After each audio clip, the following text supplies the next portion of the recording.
And we are recording.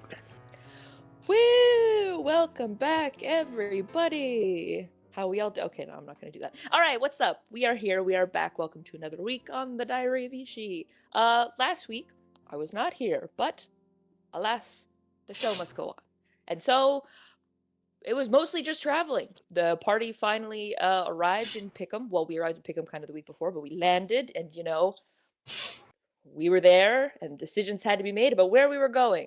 Since we didn't all want to stick around and pick them because we didn't, want to lose all of our money or, deal with all the weird people in Pickham, we decided, hey, let's go meet Haynes people because I was kind of part of the plan anyways. So we set out for the Shade Mound through the shade over the mist and down in the woods we went. Also, Haynes realized that he can, pop his head on and off to get smell-o-vision back here and there, which is interesting.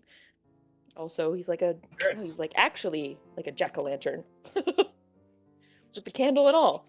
And then so traveling 1, 2, 3, 4-ish days, we arrived at the Shade Mound. Everybody had to go for a dip in the swamp. Not cool. In order to get there. Very unacceptable, but we got there. Elias tried to make some friends, he went off to try and make some friends. That's not going to go too well as he doesn't speak the language, but that's fine. And then we also met up with Haynes' dad, Mr. G apostrophe Craig, who was great. I very much enjoyed Ryan going, I wish this was my dad. That made me chuckle out loud when I rewatched the session. And we all met him, and now we were meeting, what's his name? Shade Keeper? Oh crap. Mike, help. What's his name again? Shade Keeper Revan. Revan. I had the Shade Keeper I wanted to say Riven. So close. No, he's the Shade Shepherd. Yes, and apparently was having, I think it was bowel movements were going on or something or the other. Can't quite remember exactly, but that was a part that for some reason Josh Someone have an upsetty tummy. Yeah, and he's old. And so then the party it puts in the perspective that he is living among the dead. Ah, okay. IBS is what sets you apart from where you wish you were dead. That he is fresh meat man and not spoiled meat man. Fuck the human condition. That it's them irritable bowels. That's what makes you know you're alive. Exactly. So it's some of us have gone to go, talk to Shade Keeper about perchance witnessing one of the rituals, and then some other people are also just chilling. And that's pretty much where we left off. Not sure what the other half of the party really intends to do during this time, because it wasn't really mentioned, but yeah. I intend to posture. Elias will be posturing. They're telling Greg the life stories. Oh, true. Obviously. Yeah, there you go. All the crazy shit Haynes done with us over the last couple months. So you see, it all started with a letter. Yeah. And that's where you missed on Glee. All right. Don't make me so. The four of you that wish to speak with Shadekeeper Revan, not in the open. I was like 4, but I was like, oh yeah, that's right. Cantor came with. You guys are escorted off to the what he said was the ritual chamber, which is just a large room. There isn't much special to it. It's just a room. Yep, it's just a large cave room. None of these areas down here have been of note other than their size, and this is the largest cave in the area that you've seen thus far. For clarification. The caviest of caves. Well decorated, don't get me wrong. They have furniture, they're not heathens.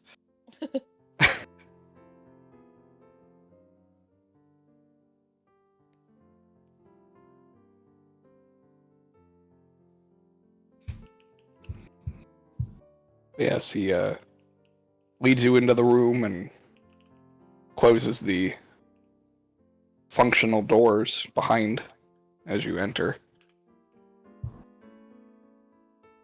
And he says to the lot of you, what is it you wish to speak with me about?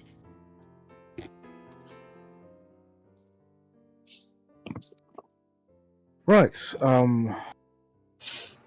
So, Bless you. Bless you. You can't hear me sneezing. I'm in a different part of town. Boy, The these case caves is so do we can echo. all hear you.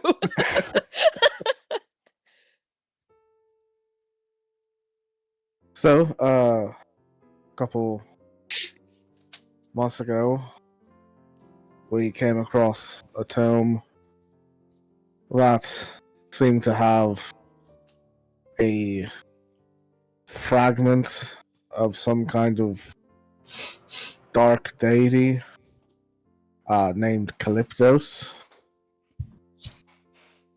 Are you familiar with the name, Shadekeeper Evan? Vaguely.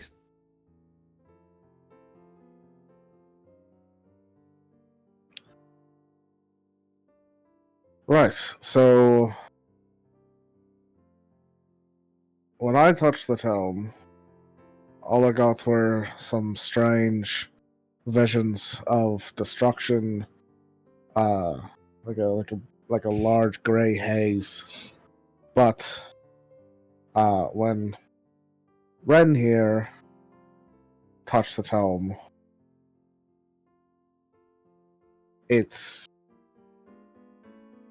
fused itself to her, and now the dark fragment of this deity is within her.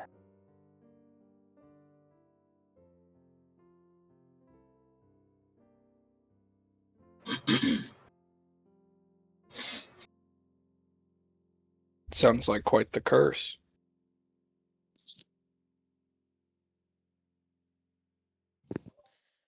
Been a pretty quiet companion so far, not gonna lie. Kind of forgot he was there.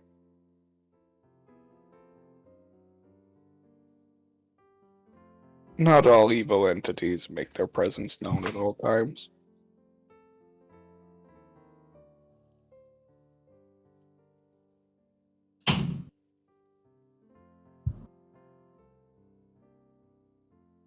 Oftentimes, it's the pestering of the good voices that can drive people insane.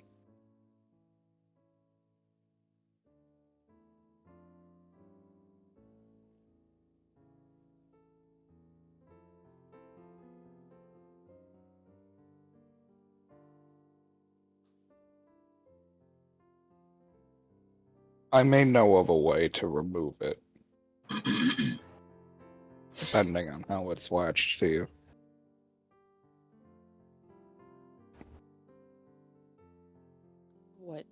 What way is that?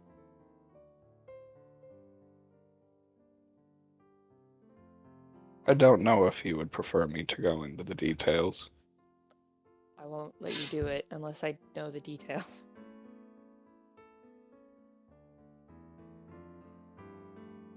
It's potentially very painful.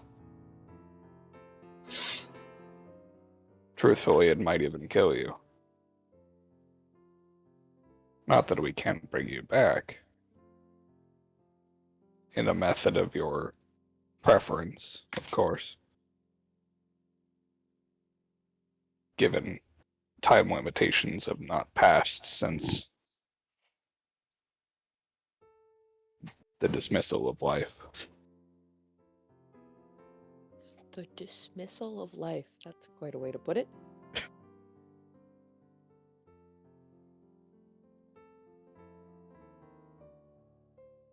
If it goes so far as to be potentially lethal, that may be an issue.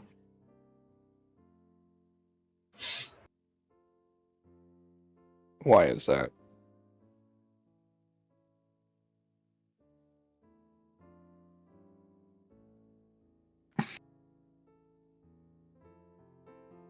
believe there was a short instance in which Ren suffered some sort of event that rendered her unconscious and potentially dead for maybe even a mere second, and the entity very temporarily took control. Forgot about that.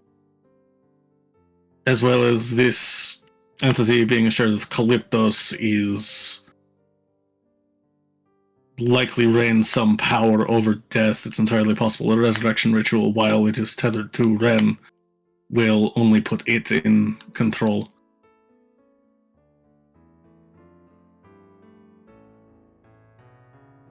Those are good things to know. Well, we won't go that route then. I'll have to see if I can find a different way. If you wish to have it removed, that is. If you don't, I won't waste my time. Really just depends on the method, I guess.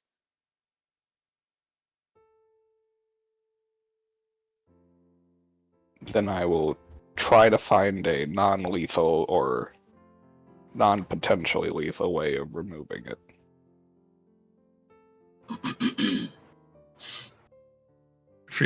Is Ren still fucked up from the book, or has that's all gone and she's back to normal? She's back to normal. Okay. Oh, you mean me having no skin? Well, I couldn't remember if it left like scar or anything. They were temporary. Yeah. Right.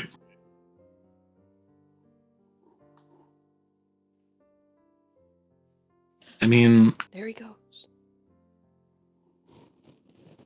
I don't think it's a physical manifestation.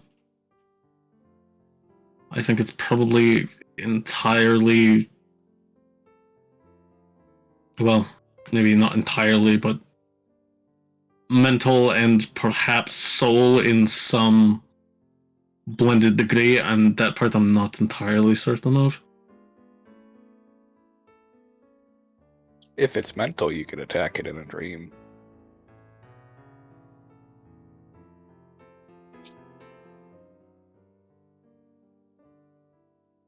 Oftentimes, that's where entities such as those of particular, well, it would be more evildoers tend to manifest. I guess I haven't really been sleeping normally. I don't need to. Probably makes Well, sense why I yes, haven't as an had any elf. visitors. It might be waiting for you there. It's entirely possible. There are dream specialists in the South, you could see. Something that Somniorum. Oh, it would also make sense for an entity of Calyptos to not gather that fact.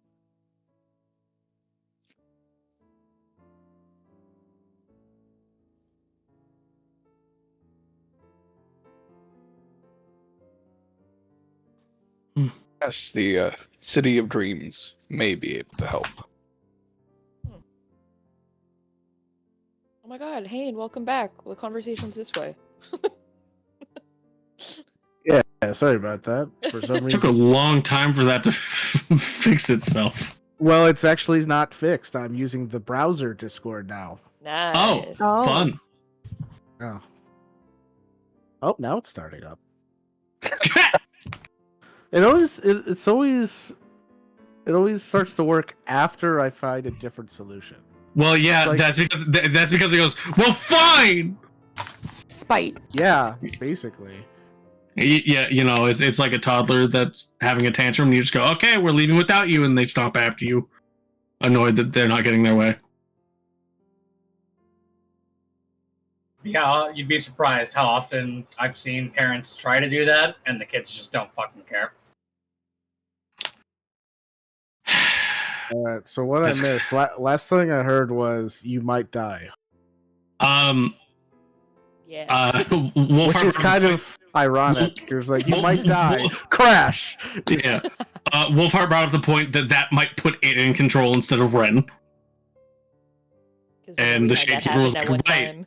we'll try to not do that and find a different way. And then, because we aren't sure whether it's tethered to Ren's mind, Ren's soul, or yes, the Shadekeeper brought up that maybe if you dreamed, you would be able to contact this thing, and we're like, oh yeah, Ren doesn't dream, she's an elf. Yeah. I mean, she can. Just generally. Yeah, but it's not a thing that No. Ren would think about. He suggested potentially traveling down to Somniorum. Correct. Where's that again? Down in the jungle. Let me itself. show you. Jungle. Yeah, it's jungle land. All the fucking way in the opposite goddamn direction. Oh my god. Yeah, it's far. Really getting our mileage on this map, huh? Mm-hmm. Yeah. Oh yeah. I can't go see my mom, but we can fucking go venturing into the fucking jungle. I don't know if it would add to anything, but Hayne would say that from his perspective, it looks like it's latched onto her soul, but that's just his special senses. Yeah, I I was gonna mean- mention that, but I was like, I can't remember exactly what Hayne could see, so. I should also point out that was just something Mike came up with. Josh never actually explicitly. He just didn't deny it when I did. Correct. Well, I mean, Yeah, if it's a soul thing, we would have to figure out a way to extract it. Unless you know of any soul experts.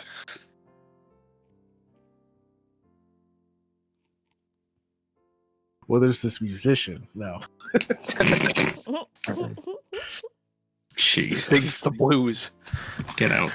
I mean, I don't know if it's like a soul expert thing, but a friend of mine from my past life, Rodolfo, did have like another spell that he offered to do. I remember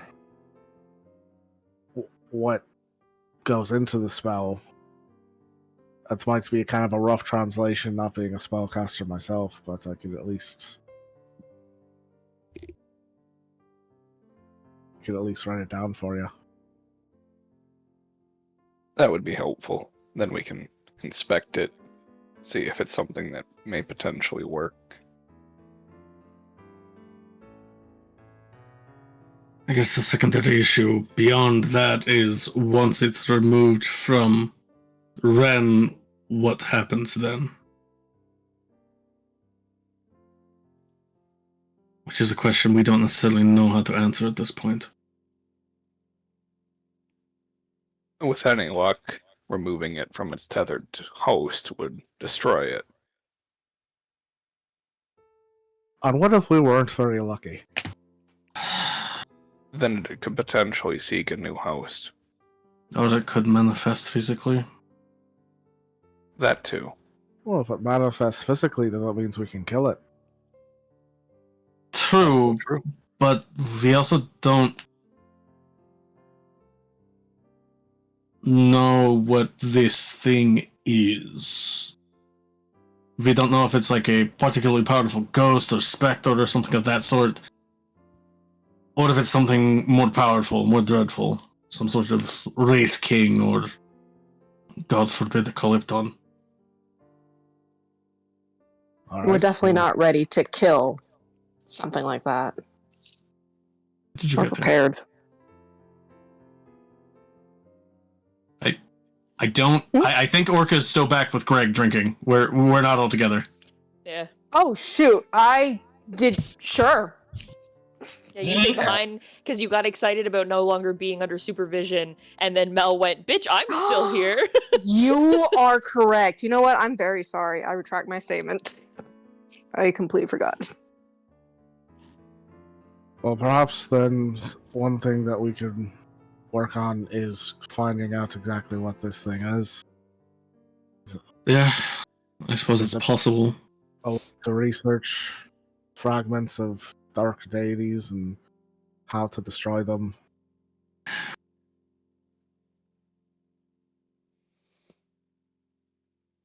Ren, maybe if you try sleeping, it might contact you in your dream state might also be a way of getting in contact with it, but it also might be dangerous. It's a risk, but a shard of Calyptos could be any sort of undead.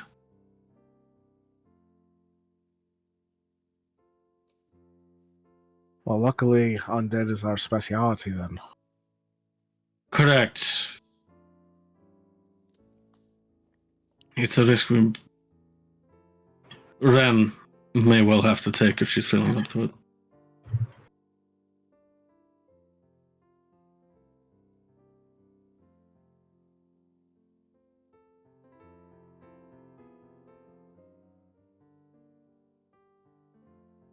I mean, I can try sleeping. It's not that big of a deal.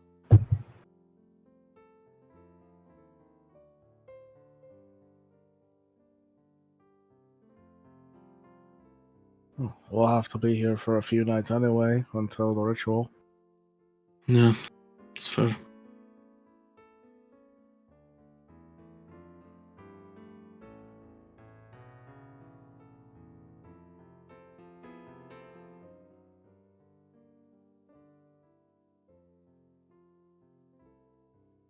Shadekeeper, are there any records here that could possibly illuminate a little bit more information on what we're dealing with here? I doubt it for something like this. It's not your normal. Sounds like undead.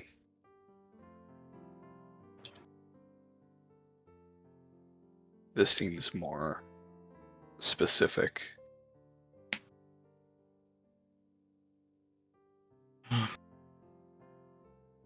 I mean, I would imagine that any records encountering any minion of Calyptos, living, dead, or on, would simply be that you encountered and destroyed them. They would be antithetical to the way of life here.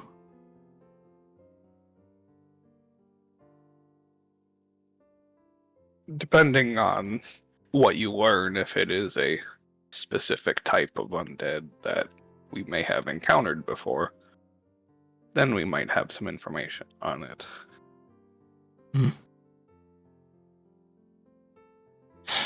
No, it's mostly down to knowing what we're fighting.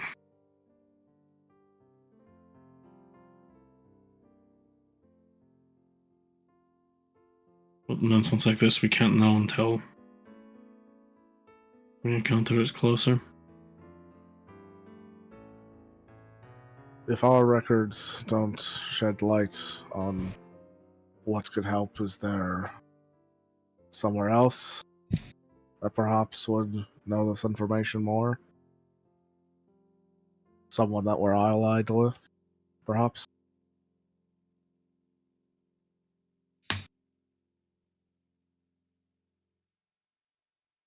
It's possible you could check in with the Paragon of Balance. Well, that's awkward. yeah.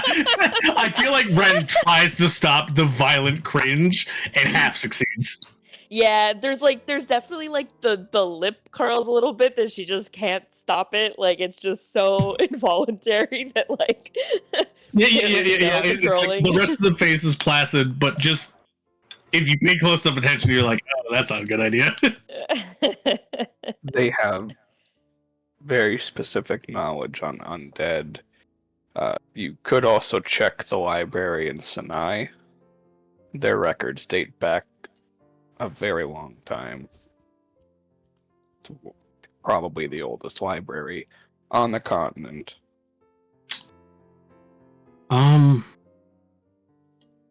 I suppose maybe this is tangential and maybe not necessarily appropriate to your body of knowledge, but do your people have anything about the Calyptos scar?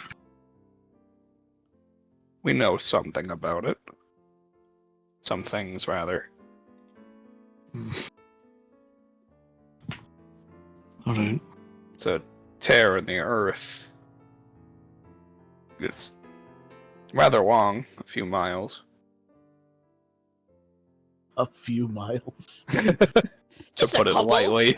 your average Earth I mean- tear. But it's about 100 miles long. Jesus Christ. It's pretty Yeah. Yes, there used to be a city there that was swallowed by it. Right.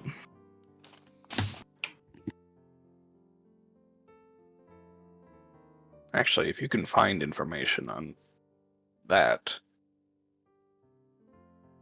it might help. Yeah. That's what I was thinking. Might we be worth know- checking around it. Just don't get Do- pulled into it. Do we know much about the city that was there? Was it like a well-traveled city, or was it like Small a town? town. A small town. Yeah. No more than 50 people. Probably not a lot of information about it to begin with. That's why I No. think looking around the area might give you more clues as to anything that transpired there than trying to find it in a book. Yeah. I suppose that's fair.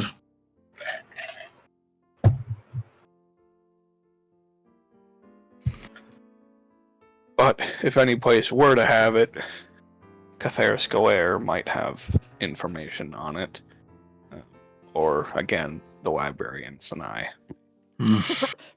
Ryan has to really hold back the cringe from Catheris Galair, like, ooh. That's probably not a good choice either. I mean, I think at that point we'd be best served surveying it ourselves. I have also heard rumors of a cult that might be tied to Calyptos in one fashion or another, although it's not clear how. They seem to be in the area. Please don't be the Gold Reapers. Please don't be. I know. Please don't be. Could you imagine? Which area? You listed a few. I think in the area of the scar. Of the scar, yeah. Oh, got it. Okay. Do they have a name? I'm sure that they do, but I'm Yeah. not sure what it is. The unnamed cult. Catchy. Nothing Greg's- terrifying about that. Greg's cult number 2. Number 1 got taken over by Tom, that fuck. That fuck. He thinks he's a better cult leader than me, he just knows how to bake. That son of a bitch. Come to the cult bake sale. Only You've heard 50 of Cult cents Classics, and your this is that. soul.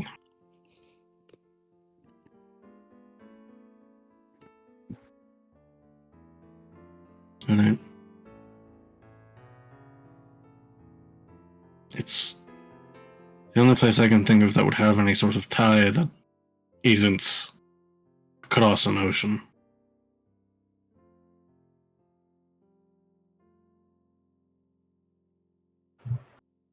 So, as far as potential answers that can be found outside of the research and conjecture, that might be the only place we can find. At least at our current juncture.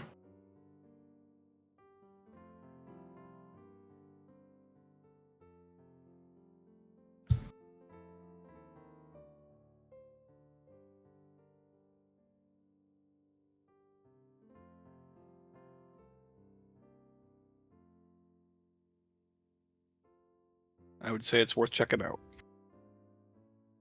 Yeah.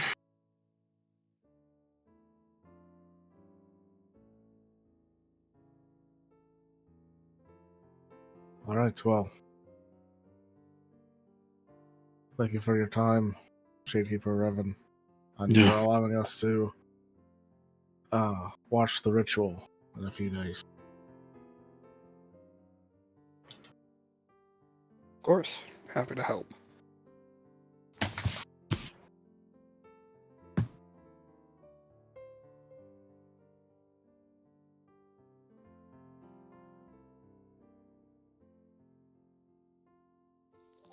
We all awkwardly back out of this cave.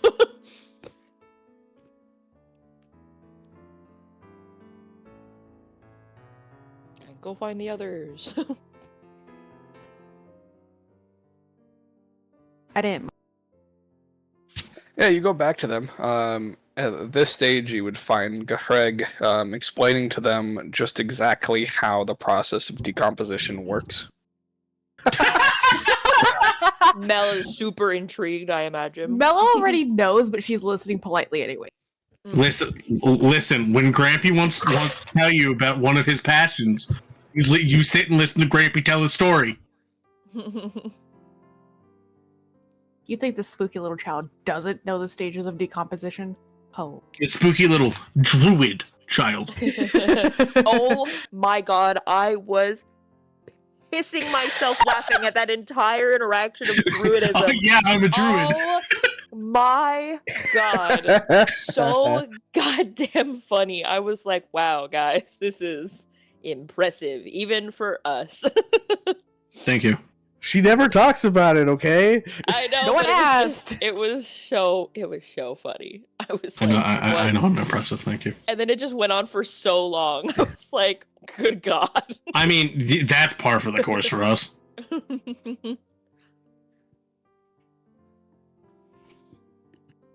Don't expect. You know better.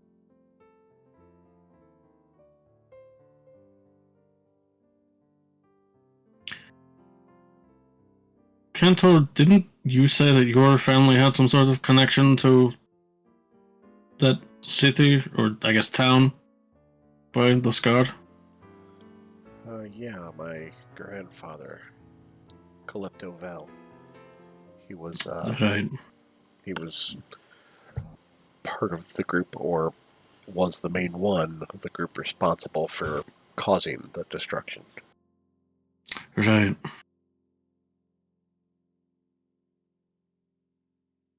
Orca's drunk. We've been gone for 20 minutes. One Orca, drink. listen, She's a lightweight bitch. Listen, it started with one drink, and she was going to chill out, and then Greg started talking about decomposition. And coming from a vampire society where that never happened. She's having a bit of a crisis. Got it. Vampire nightmares are just, I'm rotting. Help. She's just realizing that she's gonna rot. And she's like, fuck. Yeah, true. So That meanwhile, was Elias accepted is just mortality. like, I could do something about that for you if you wanted me to.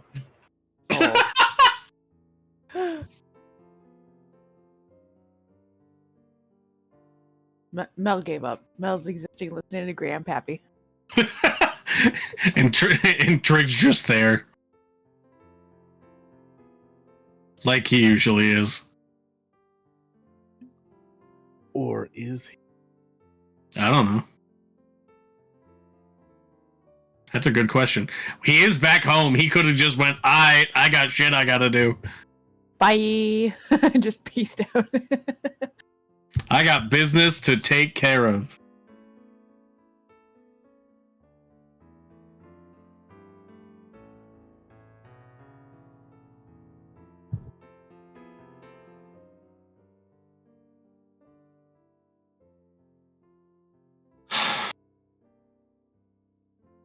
So y'all are back? Yes. I like to think that that's actually Orca, though. She's like looking up for her cup and just, so you're back. Yeah, exactly. Yeah. Ren, do you want some of my drink? It's really good. Don't we? Ren is just like utterly focused, going over all of the things that she's like just learned, Hey, Ren. preparing for sleep. I was say, never mind. I was gonna ask a question, but I was like, wait, no, I can't ask that question yet because technically they haven't explained. Is Elias with us, or is Elias still off on his own? I think at this I point. imagine I would have come back by now. Yeah, I think at this point Elias has realized he's skunked and has found us again. Ah. Probably by following the echoing sounds of Orca. Yeah, it's like, I It's just it's so Orcus- weird. I have never had a less productive conversation with a dwarf, and that's saying something. Orca makes a point to not say anything to Elias, but whenever he's not looking, she just kind of glares at him, like just massive side eye. And then, in like, he's probably caught her a couple times, but she just keeps staring and just listening. Yeah, like he just turns to look, and it's just death stare. Just holds it I'm first. sorry. Okay. Can I help you? Can you? What do you need? She does not answer. She just turns her head. I'm sorry. Am I in trouble? Did I do something?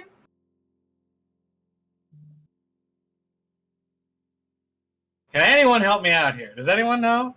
Mel just shrugs and slowly pushes her peat moss whiskey. Just drink the moss.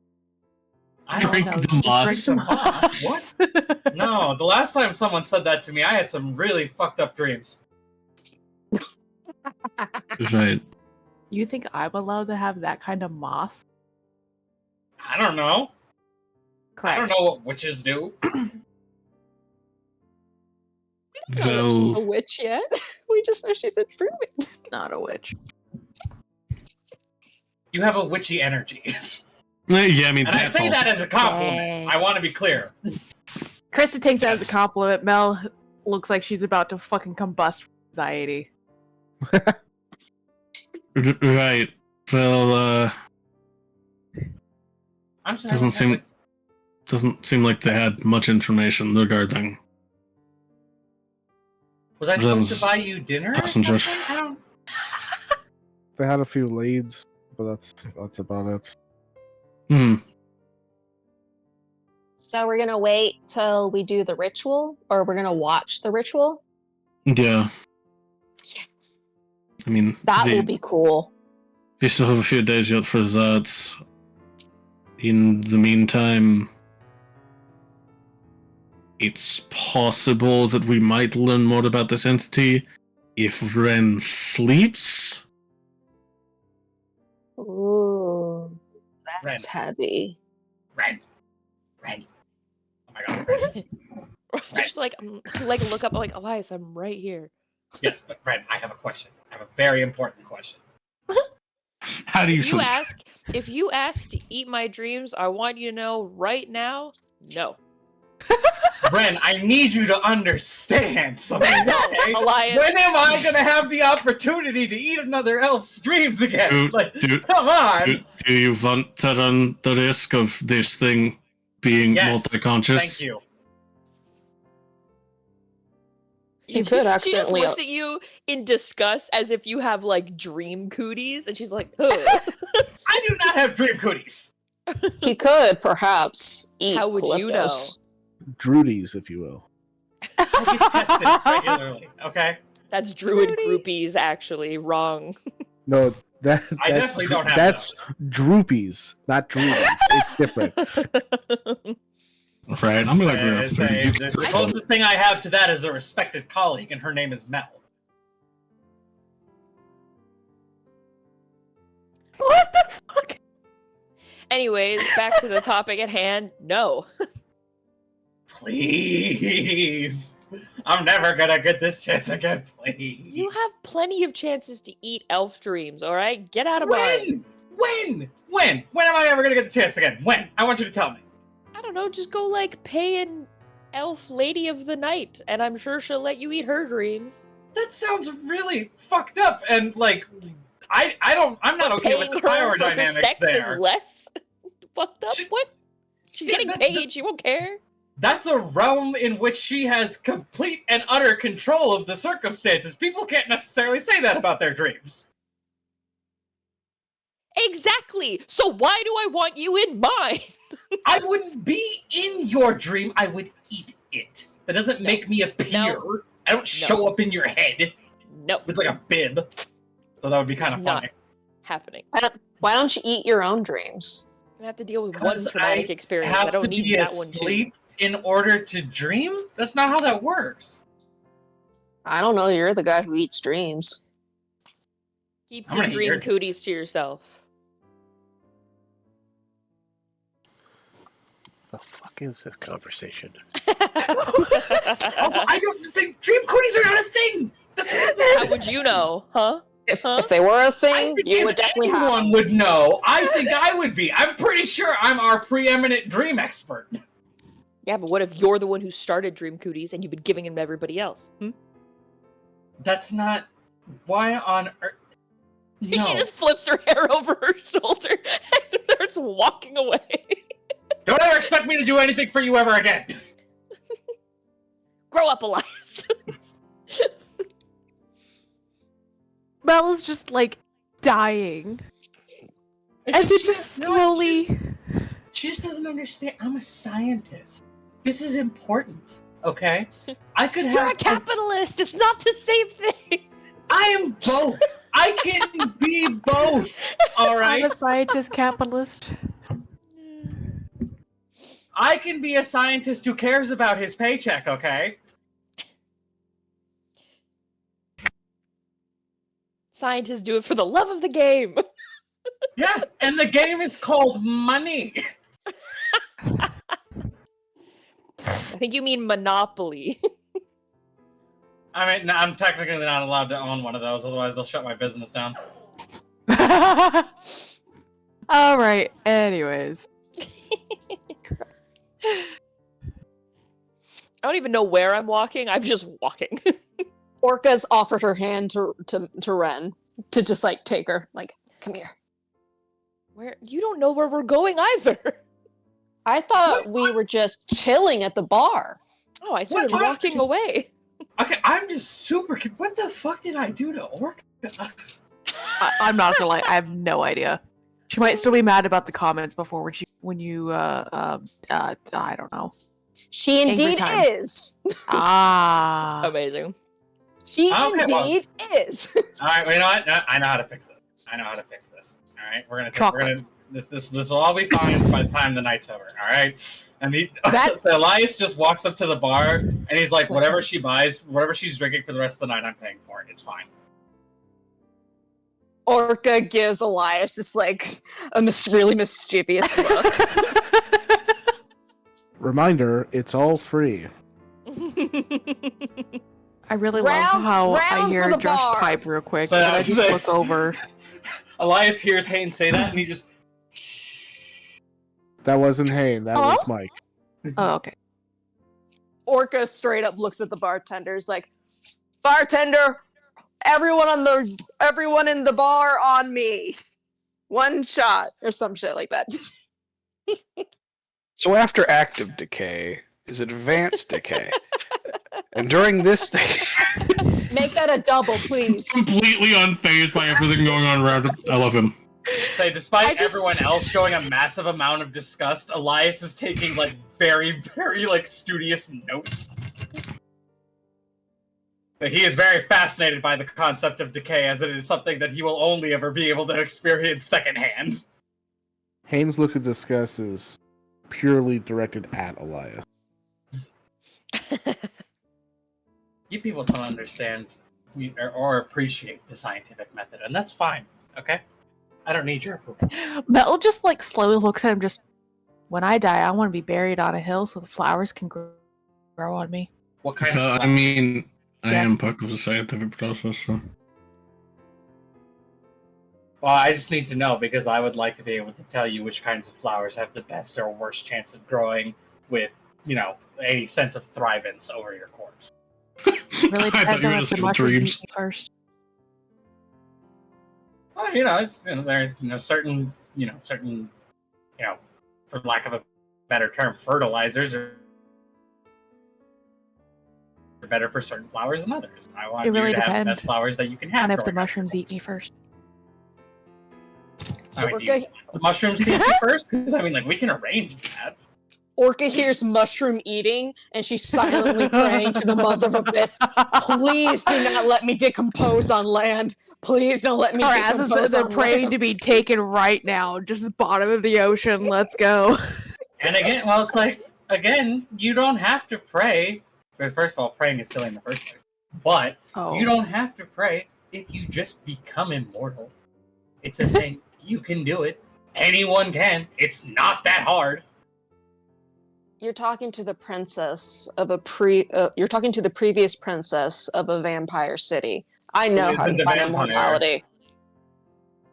Yeah, we're not born vampires. We have to go the change and the ritual to become vampires. Oh yeah, that's right, because you're some sort of like weird sub-vampire category. Mel just like takes a long drink and like locks in on what Greg says. She is not touching that. I also like how Orca is simultaneously here at the bar arguing with Elias and also wandering around with Ren at the same time. Oh, yeah. No, she pulled Ren over to the bar. Yes. Okay. I don't know. There's been a lot going on in the last 10 seconds. I don't know anymore. Yes, there has. Nah, I fucking left. That's what I thought. She attempted to grab Ren and draw her into her embrace, and she was forsaken. Say, unbeknownst to Orca, Elias was playing the long con and was acting as distraction for Ren to escape. Hane uses Ren leaving as an excuse to leave also, as if he's going to go after her, but then he goes elsewhere. He goes where? Elsewhere. Off to get his girlfriend a gift. He's going to go little play with souvenir.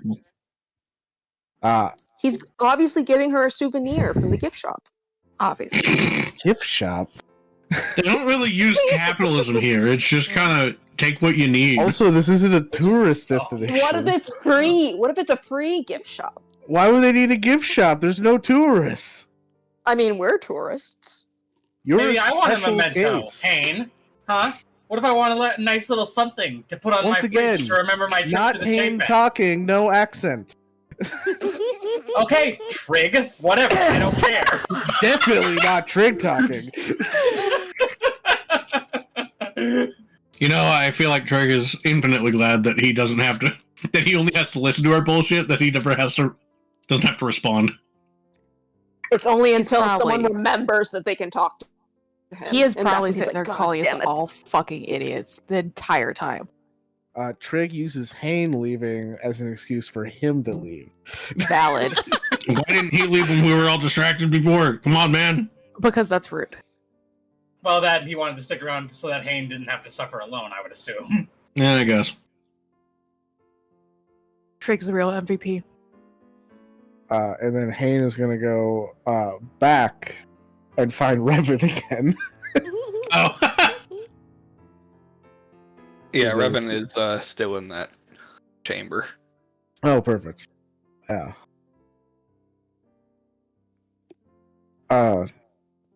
Excuse me, Shadekeeper. I did have another question that I wanted to ask in private, just the two of us. Yes, of course. I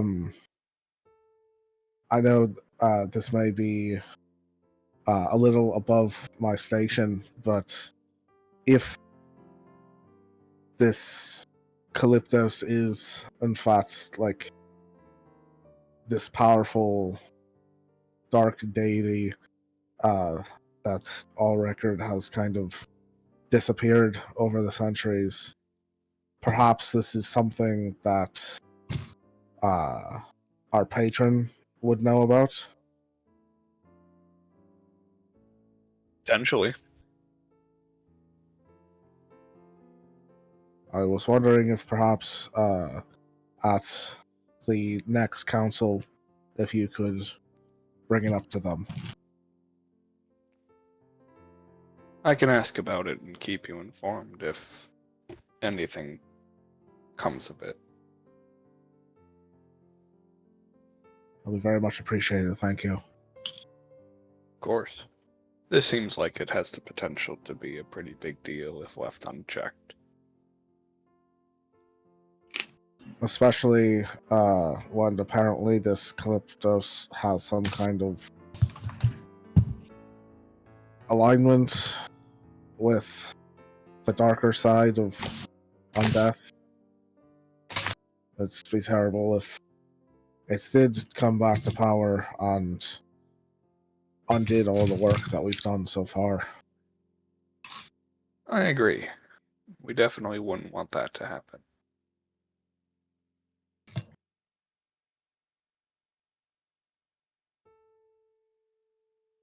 All right.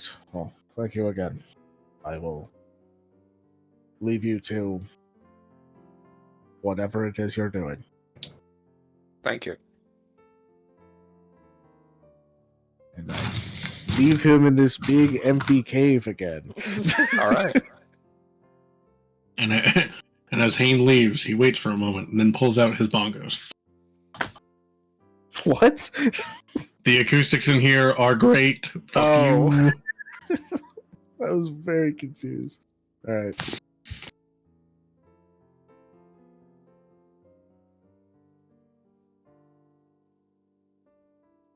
And finally, once advanced decay is done, the body skeletalizes. And that means that it's just skeleton, right? Like nothing else happens. Like it's just all cleaned off. Actually, it means all of the skin regrows, and yes, of course, it means it's all skeletalized and done. Okay. And what? I love skeletalized. I thought skeletalized meant like a process that the skeleton goes through, and I just wanted to be sure. Well, skeletonization would be skeletalized means that it has gone through said process. Now let me tell you about fossilization. No.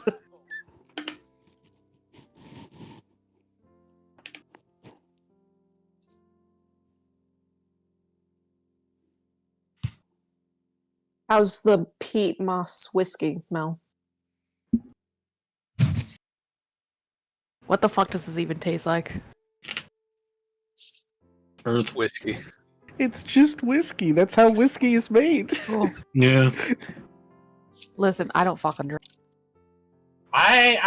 Whiskey is made out of peat moss? It can be.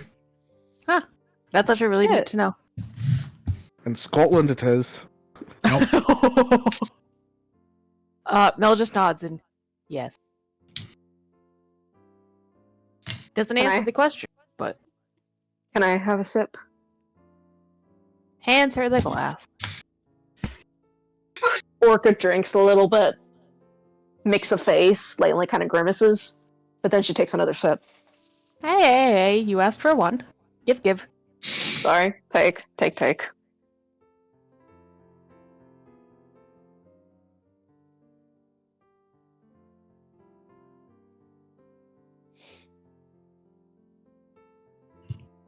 Is Greg is still here? What the fuck? What the fuck? I'm sorry. Who punched that mic? I'm sorry.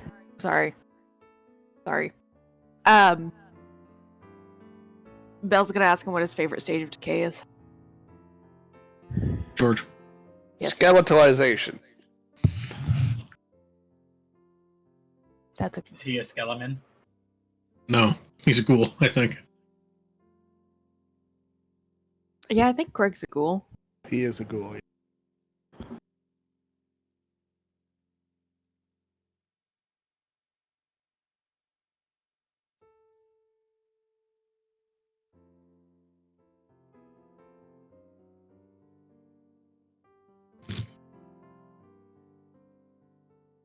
Well, it's not technically on the scale. My favorite is actually mummification. Specifically, like natural mummification. Like bug mummies. Doesn't that only happen under like certain specific conditions? Yes, and that's why I find it interesting. My personal favorite is just dumping a body in the water and then letting it sink until it becomes food for all the creepy crawlies in the ocean. You're pretty when you're cryptically morbid.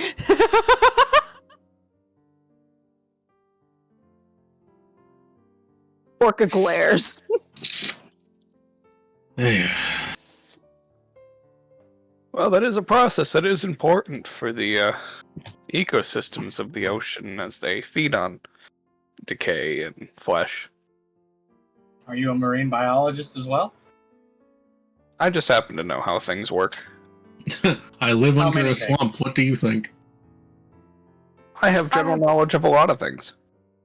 I have a question, I Gahareg. respect that. It's Gahreg, yes? Gahareg, Can't even I'm say the sorry. name right.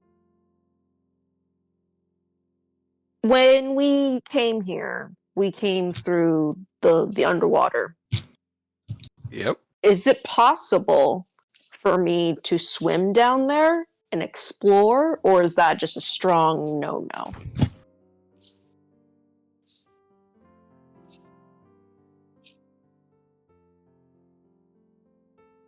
I feel like your statements are not mutually exclusive.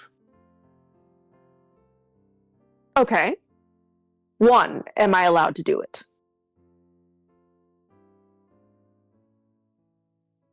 Unless somebody else authorizes you not to, you are perfectly allowed to swim wherever you would like. Oh. Okay.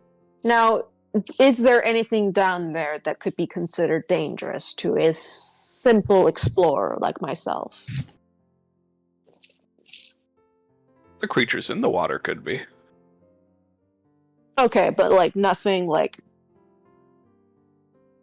unearthly or weird, or none of the ice parasites. Do you have parasites in the water, sir? It is a swamp. I would imagine that there are parasites in the water. You know not of the evil I speak of. It's a living culture. It's like yogurt. Well, thank you for answering my questions. I'm very confused by them, but happily to answer them. He looks at Mel. I'm gonna go swimming tomorrow. Okay. Mel just turns to Greg is my favorite oceanic event is whale fall. Is what? Whale falls. I thought you said whale farts. I thought that too, because all I heard was whale and then it cut Yeah. out. Well, never It was mind then. perfect cutting. What are whale falls? So when a whale falls from the sky. It's when a whale dies and sinks to the bottom of the ocean. Correct. Why And is then that your favorite thing? The fuck? That's my favorite oceanic event. Why? God. Because it's a feeding frenzy on the seafloor. Because it nourishes everything that needs to be from the top to bottom.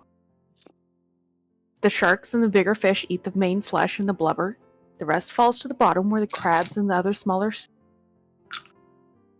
crustaceans and such eat what is left, and the bones slowly decay and fertilizes the earth. It is perfect unity. Man, you must be fun at parties. I'm having a great time.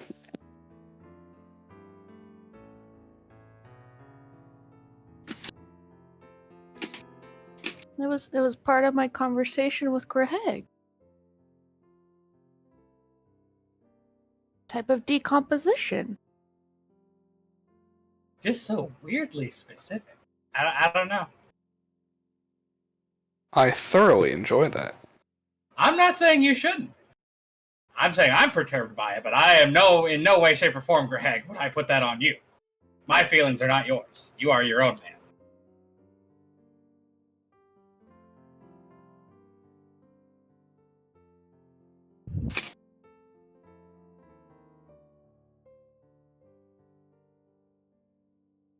I'm glad we had this discussion. You know what? As confused as I am by it, so am I.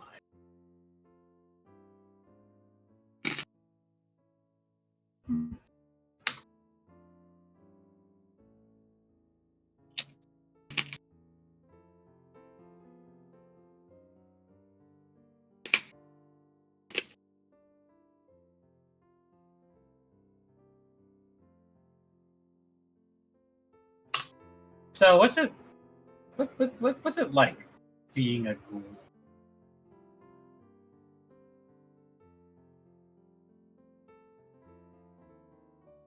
It's a ghast. God damn it.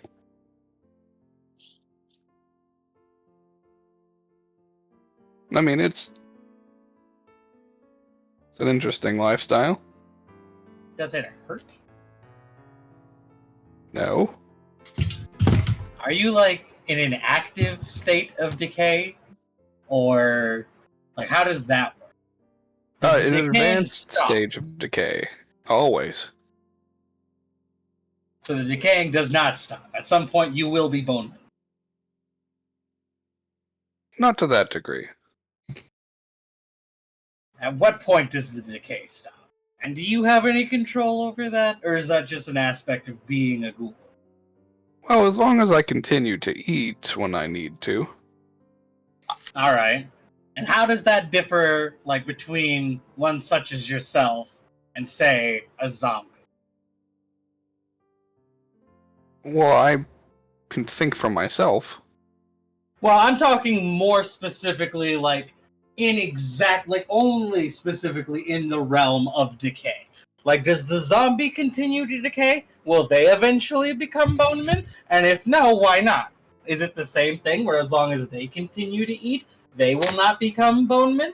Do they have to eat brain in order to not become bonemen? Or can they just eat anything? Well, the I have brain many thing is a questions. common misconception. Zombies don't actually need food to survive, nor do they typically target brains.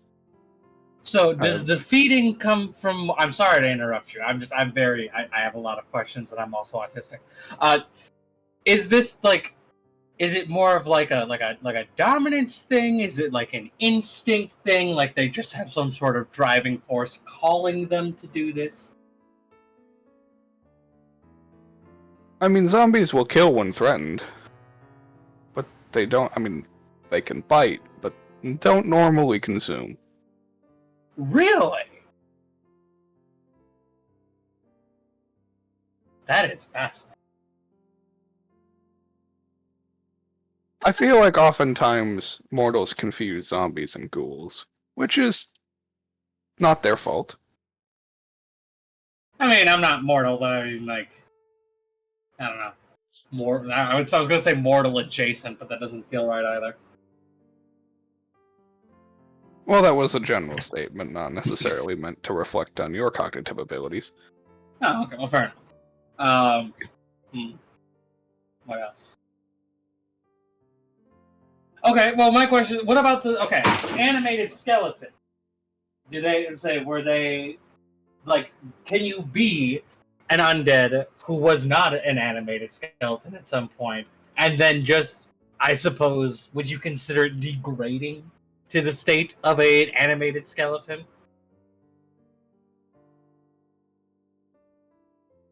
I don't understand your question.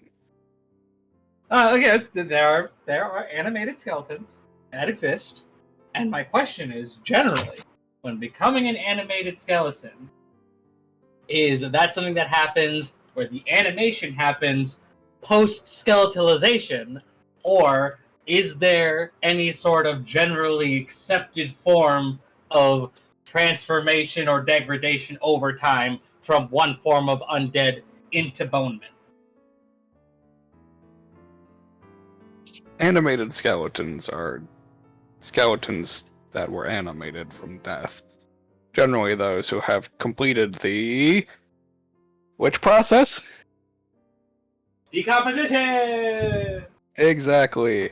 So they are their own creatures. Generally speaking, when it comes to undead, you don't go from one phase to the next. You're either, most of the time you're revived, you are a skeleton, or you are a zombie. In rare occasions, you turn into ghouls, and in even rarer occasions, you turn into other things that go bump in the night. I don't like race. Yes, those are, generally speaking, cursed beings that aren't actually resurrected. What about the Nazgûl? I'm unfamiliar with what that is. I have a book you should read. That does also sound like it could potentially be a wraith.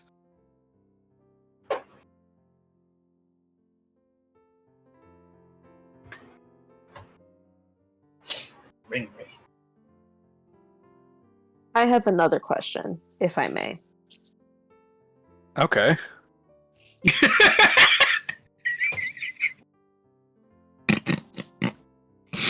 So some time ago, Just try and die. I was told by a member of Haynes Legion that apparently I have some undead in me. Okay. I've never really been in a position where I've died. So I was wondering what your thoughts were on that. Oh, I If you got had any. slightly nervous for a second there. I felt like a dad talking to their teenage daughter when you said "in me" and "position." Okay, that makes more sense. I don't feel like those are the kind of conversations my dad ever had with my sisters, but continue. That's why I was concerned. Are you asking if you're undead? I suppose. Yeah. Have you been stabbed? No. Well, Well, I mean, not.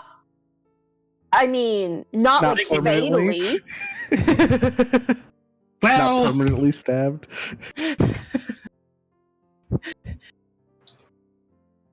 the stages of decomposition did not have a chance to start. no, not really. I had this thing. It was called lay on hands. So it wasn't. No. Okay, well, Hands were ready. I feel like I shouldn't need to rephrase this, but I will. Have you ever been stabbed to the point where you bled? Yes. If you bled, you're not undead. Okay. I figured as much, but then how do I have undead in me? Like running through my veins. Well, undeath doesn't run through veins, as it. There's no blood. Where does the undeath run through then? It's usually soul. Yeah, it's a soul thing. I just picture just another one of the undead just your soul and just walks on. Huh. It's also like mostly just another tied ghoul. to the body and stages of decay. And we keep coming back to this. This is a good learning opportunity. I like this. Wait, what? We We're keep talking coming about back to the decomposition stages of again. decay. Yeah. Usually Greg is it's all about due it. to Greg is all people about his like teachable moments. people dying, people becoming resurrected. Generally speaking, as we go back to this conversation, either into a zombie or a skeleton, depending on the stage of. Decomposition! Hey! And in other various cases, other forms of undeath, like, wraiths and ghouls and, dark walkers and all those other fun stuff. Vampires, even, come from their own special cases. Mm-hmm. Okay. Is it possible for someone to have their soul become undead in birth? Is that a thing that can happen? I guess if they're cursed at birth, potentially, but you would. Your soul would generally not just become undead without you being undead at any point. So it's not so much as I have undead in me, it's more so I'm partly cursed. Well, I mean, Maybe. Hmm. I am no You're- curse guru. Well, thank you for answering my questions. I guess from what you've said, your mother is ostensibly a vampire, yeah? Yes, but I was not born a vampire. Everyone in Frenzy is I born. It's possible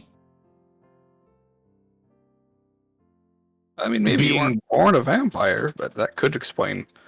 No, but Partial it's undead. possible, yeah, that since you descend from vampirism, that you effectively hold some sort of interstitial state.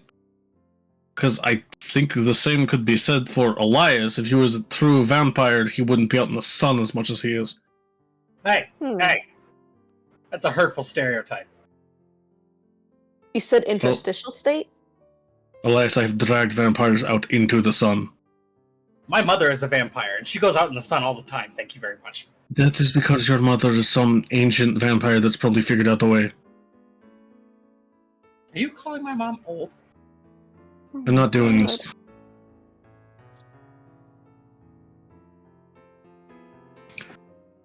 But yeah, that is a possibility.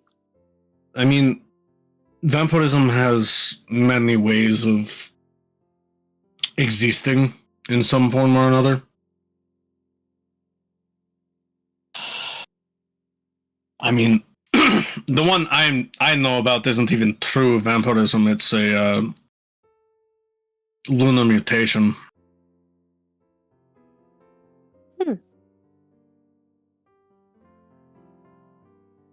At least that's the one I'm the most familiar with. But I've heard of strains that are entirely magical origin, some that are even almost acts closer to some sort of disease before triggering. And then yours is also a different case, where yours seems to be triggered by this consumption of the blood that you speak of. So it's entirely possible that you're maybe like a vampire in mid-transition. You just need something to spark it.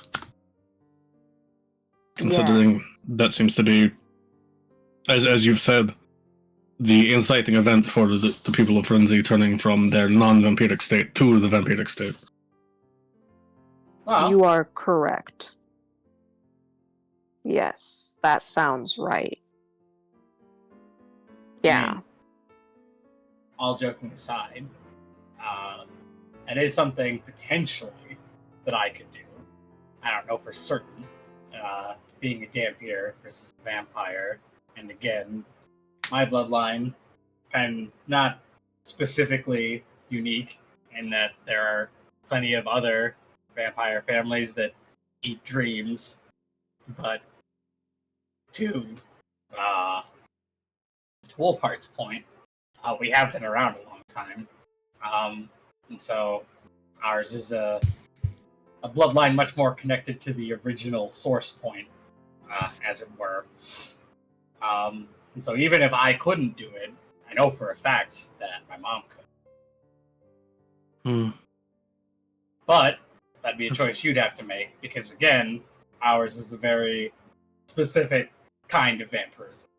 You would be a vampire in the same sense that we are, I would assume, unless your fancy bloodline has anything to say about that, but I don't know how all of that works. So I wonder if, because you don't consume blood, you don't have the sun vulnerability. But if your lineage consumes dreams,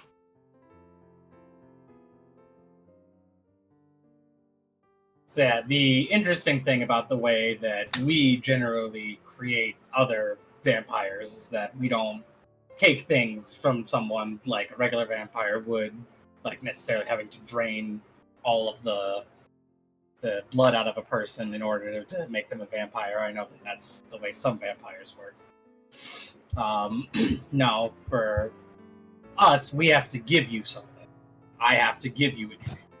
It's a very old dream. It's not mine. It's one that I was, well, it's just born with. It's one that I have generally a lot when I sleep. But yeah, no, I mean, if it's something you were interested in, I could give you the dream, and the fact that you already have some form of vampirism in your bloodline would probably help with the process. I'll keep that in mind. I'll keep that in mind. Just for the record, full transparency, because I wouldn't want to do this to you without you knowing, it's not exactly what one would describe as a pleasant dream. Never heard of mesmer vampirism. Or at least dreams being the transference point. But again, your entire way of conduction is different than most vampires, so I suppose that makes sense.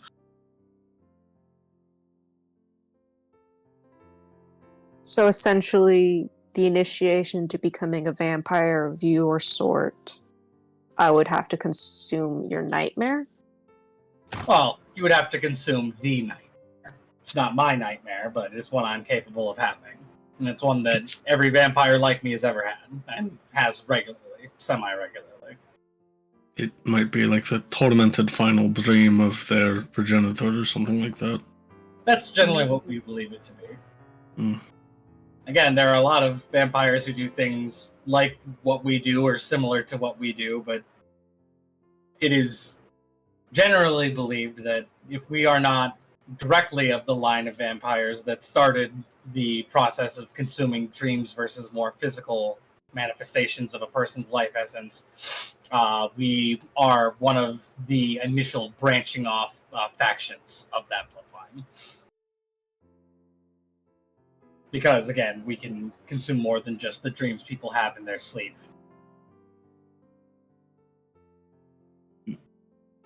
Very interesting.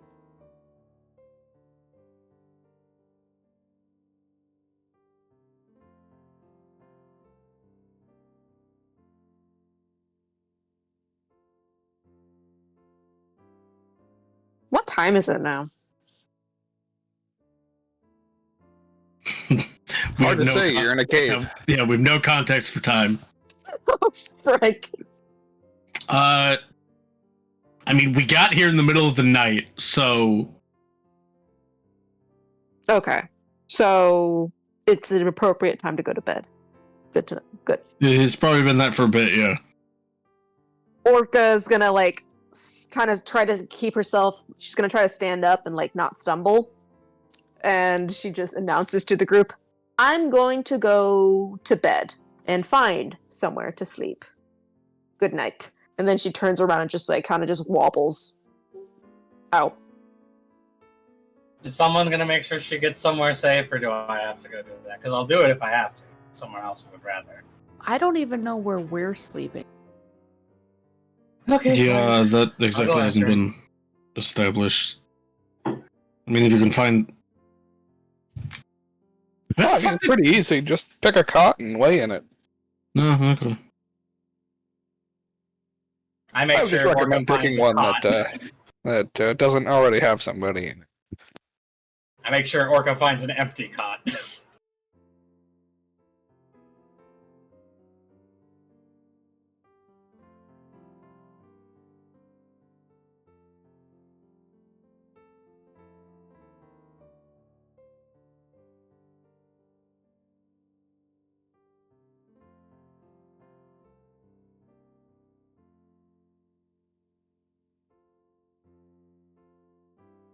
After talking to Revan, Hayne would go back to the group, see that Ren is still not back with them, and then instead of rejoining the group, go find Ren. Okay. Well, it's not like No. I walk up to you guys and then turn around. Gotcha. From a distance, I see she's not there, and so it's like, oh. Walks up, doesn't join the conversation, 180s, leaves. Fuck you guys. Yeah, that makes sense. Or you guys aren't my straight girlfriend. through the middle of the conversation. just staring straight ahead. No eye contact, just bye. Like a fucking NPC, Just walk through some chairs and just keep going. Yeah, exactly.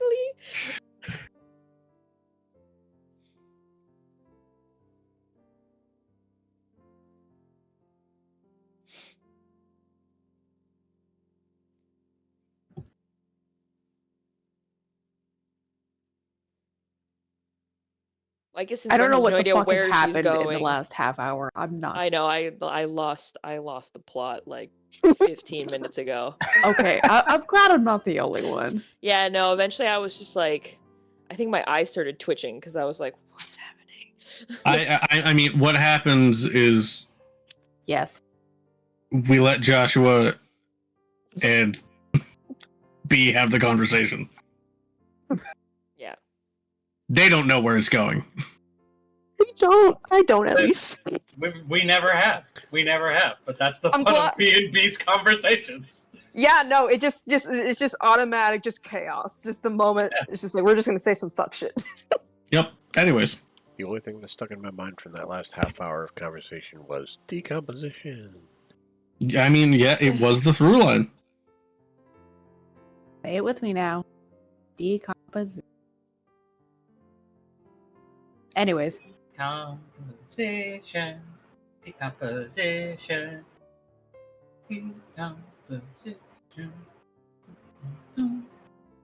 Okay, decomposition has to be the title of the session at this point. Anyways.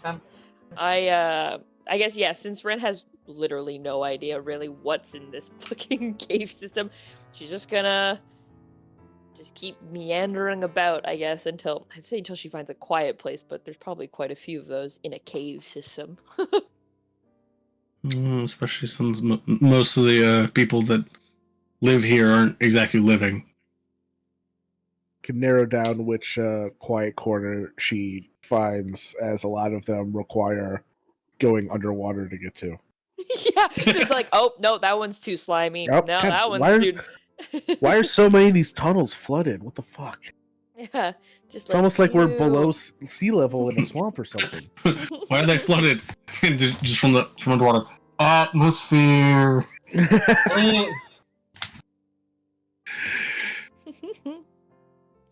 Yeah, she finds the cleanest one. I think that's probably the more accurate. Finds the one that's the least slimy and damp. Let's go to the swamp shack. I hear they have a talking dog.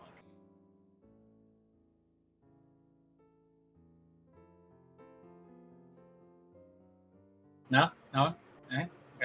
Oh, that was what the atmosphere reference was from. Okay, maybe I was wrong.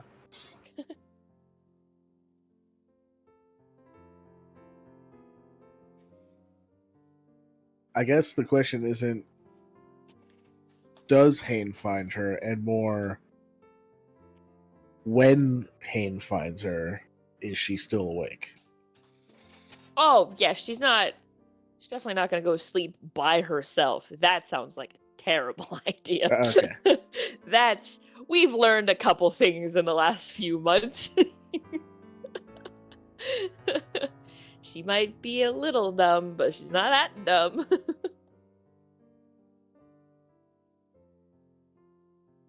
So then, when Hayne finds her in her quiet little corner of the cave, that's clean and dry and not damp. it's like she's been prestidigitating for at least a half hour. Clearly, like she's prestidigitated like a corner. And so it's just like the stone doesn't even look the same color as the rest of the cave. Very clearly, there's like, it smells a little different in this corner. It's just less cavey. I so you made yourself at home. It's so damp down here. I touched a wall and I think it moved. I can still remember how slimy it felt on my hand. I prestidigitated it like 6 times, and I think there's still some there.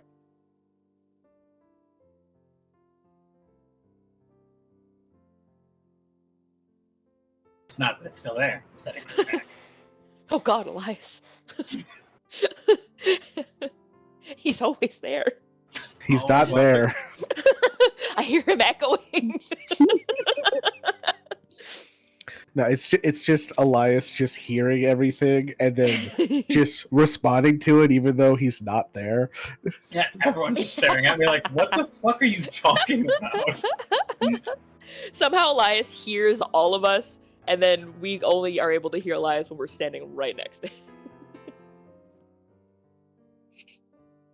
Can I take a look? I sit down in the dry patch next to her.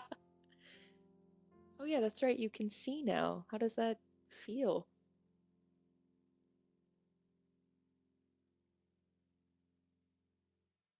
It's strange. I have memories from my past life of what the world looked like with normal eyes. Maybe I just gotten accustomed to the world that I usually live in. But everything seems just a little blonde.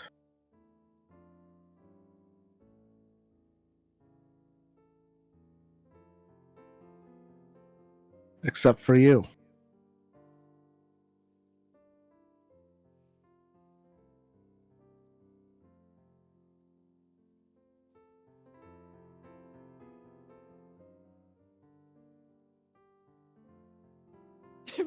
Just like her face is like she turns away and she's like, "So is my hand still slimy?"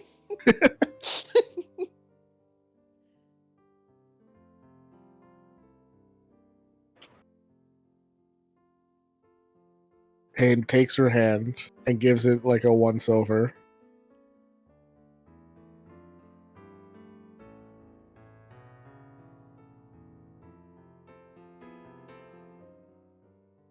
Not a bit of slime on it.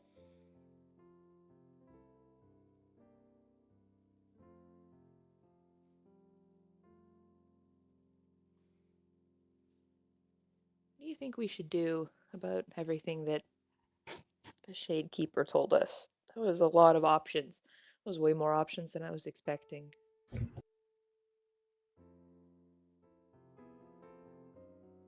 Well,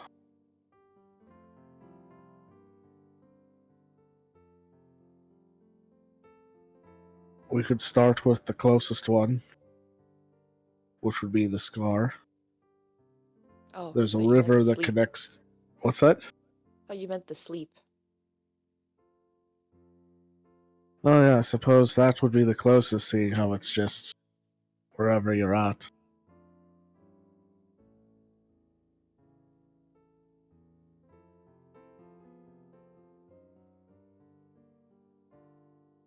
And then the scar. Then the scar. There's Cults a of the scar. river that goes from the Shade Fen down near the scar.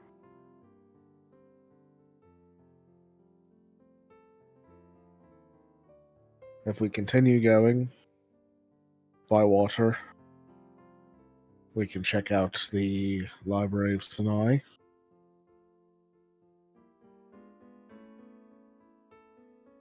Me trying to remember if I have Sinai. Oh, I do. I can also teleport to Sinai.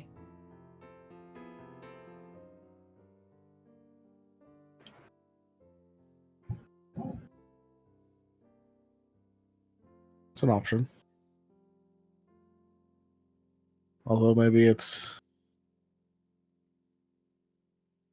just in my nature, I think I prefer taking the scenic route.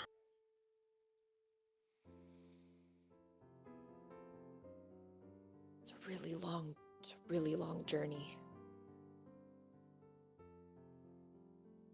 Do you know how much bickering we're gonna have to listen to between Orca and Elias on a journey that long? Well, if we Trapped on a find boat, no less. if we find a big enough ship, we won't have to listen to them. The fishing boat was a little small. I think that was our mistake. Do we just like draw a line down the middle? Separate them?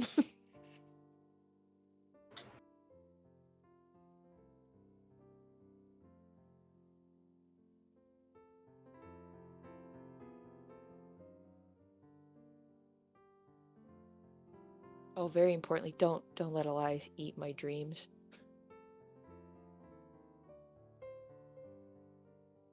Yeah, that was really weird. Right? Has he asked you before? He has. Even though I don't sleep.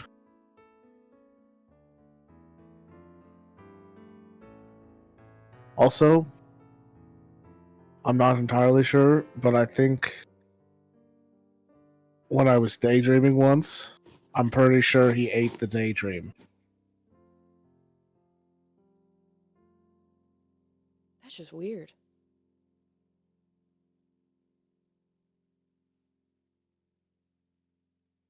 Do you just never get it back? Like, where do they go? What does he do with them? How do you digest dreams? I don't want to think about that. Ugh. I mean, it's not the digesting dreams that I have a problem with. My problem is that we explicitly say no, and then he just keeps pestering, and then also kind of goes behind our back about it. It's an invasion of privacy.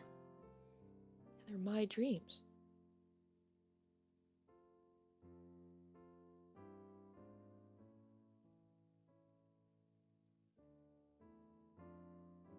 I won't let him eat yours if you don't let him eat mine.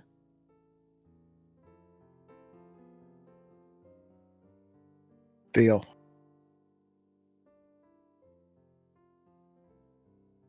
Luckily, I might not have a reason to dream it again, at least for a while. Oh yeah, I So, guess. Well, but now you could dream and maybe not. Maybe they'll be less nightmare-y because you have your head back. it's true.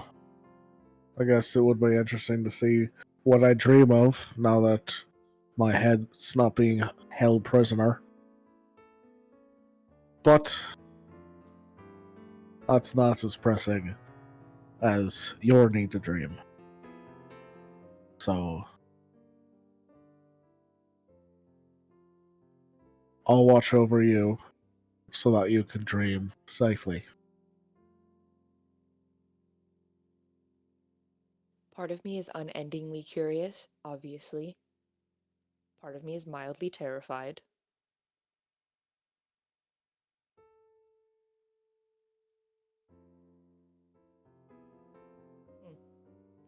Only one way to find out, I guess.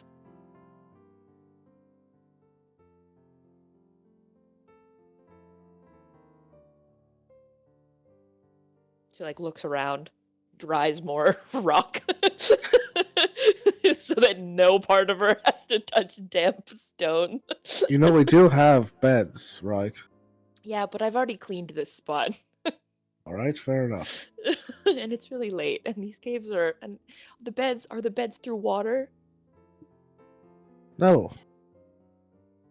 Still too You far. can either you can sleep on a cot. We even have hammocks, so there's not even any danger of falling into a flooded section. Danger of falling into flooded sections? Well, yeah, it's wet down here. All of a sudden really concerned that all of like a wet section is just going to like appear. Like, oh my god, they're after me. The wet section can't hurt you. It's not real. Shut up, Elias. No, it's actually kind of interesting.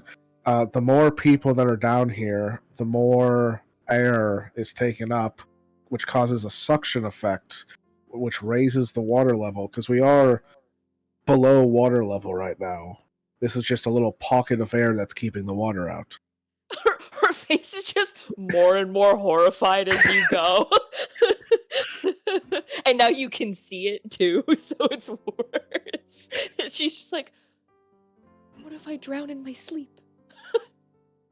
I'll just be asleep and I'll drown and I'll die. In a cave. Underwater.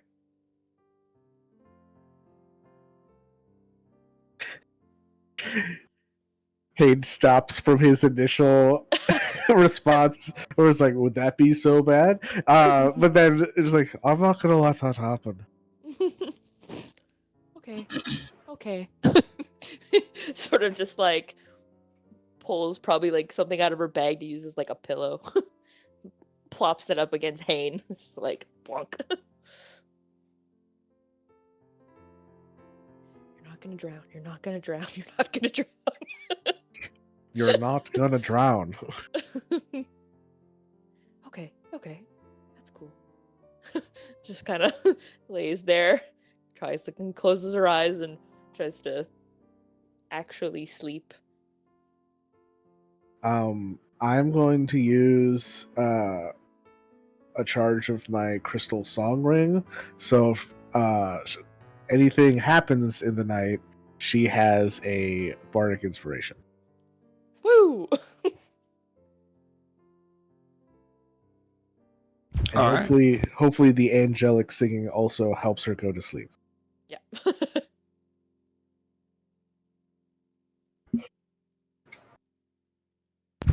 Okay. God, I fucking hate this song.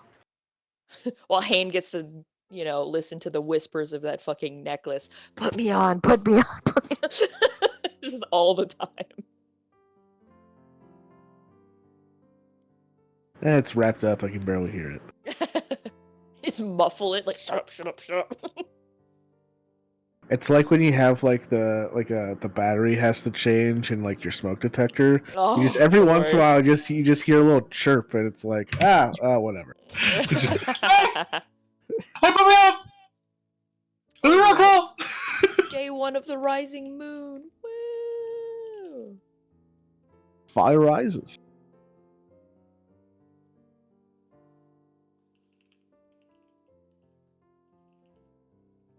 So And, before we get to that, what's everybody else doing? Oh no! Oh no!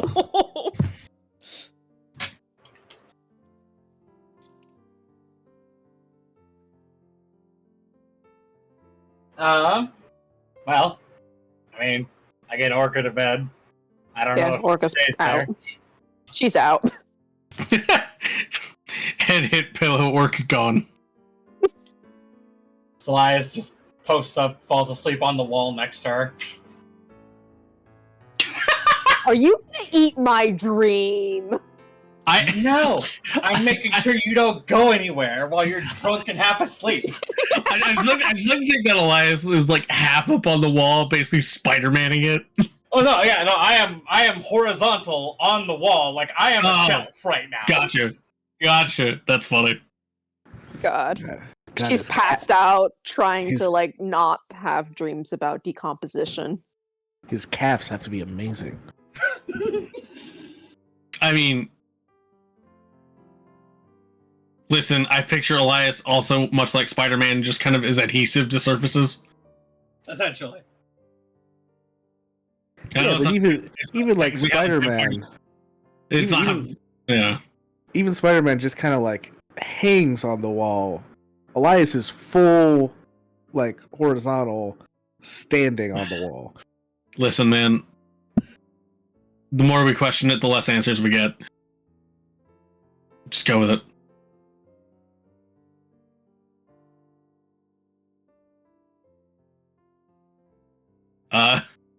So that's what Orca and Elias are doing. Ford just kind of looks around, like, a little suspiciously. Am I going... Oh, I'm always slightly going crazy. Mel, do you hear music? Am I hearing music? Very faint humming. Yes.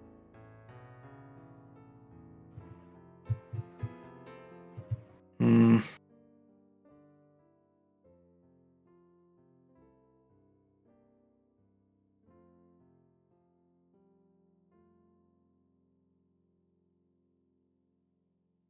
That's not good. What? Well, maybe it's just someone's playing music.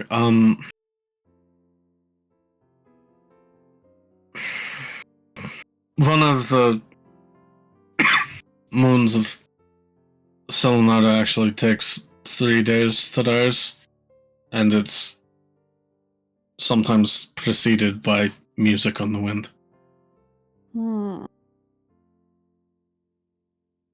There's no wind down here.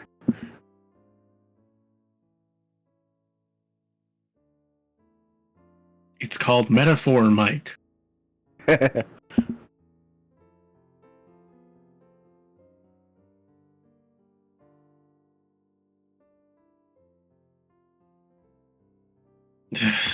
Alright, maybe it's nothing. Maybe I'm just jumping at shadows. It's late. I'm tired. Should probably find places to rest.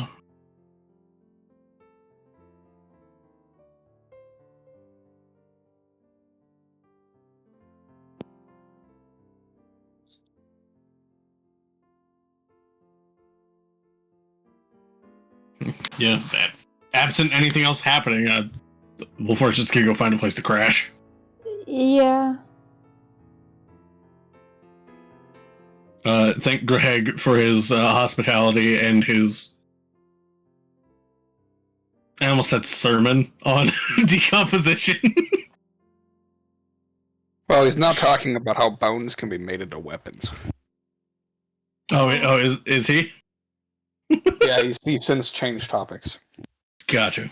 Wait, no, Mel doesn't go to bed. Mel is intrigued by this. Mel's listening to Grampy talk about the war. Yes.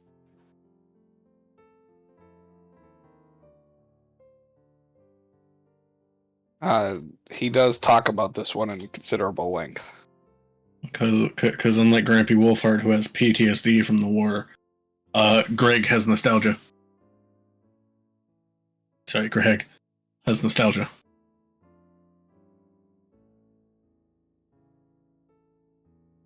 Mel is just listening and learning so much.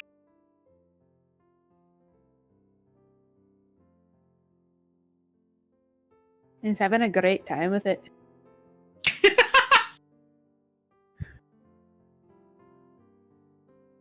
Now she's feeling the whiskey.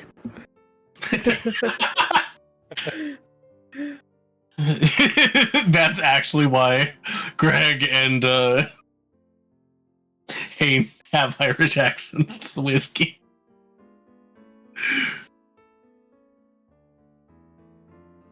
Something in the peat moss just very slowly gives you an accent every time.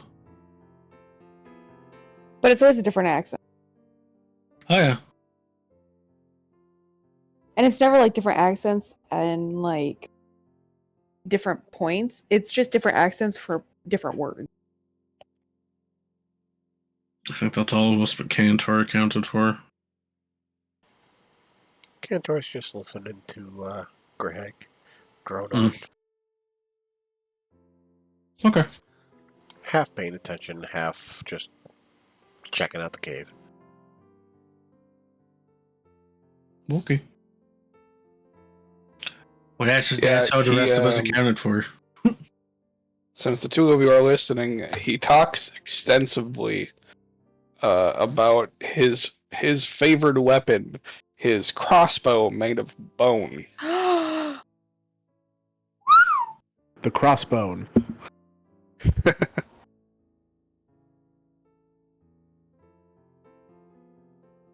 Yep, it shoots sharpened bone as its ammo.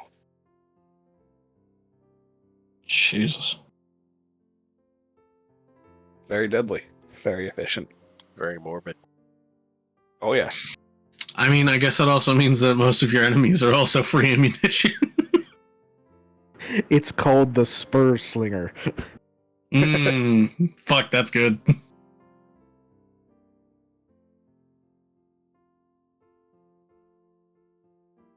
Does it do double damage against draft dodgers? What the fuck? Haha, current events. Anyway. I also just like the alliteration in that. Yeah. Double damage to draft dodgers, yeah.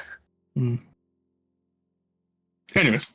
Anyway, the rest of you go about your sleep or non-sleep.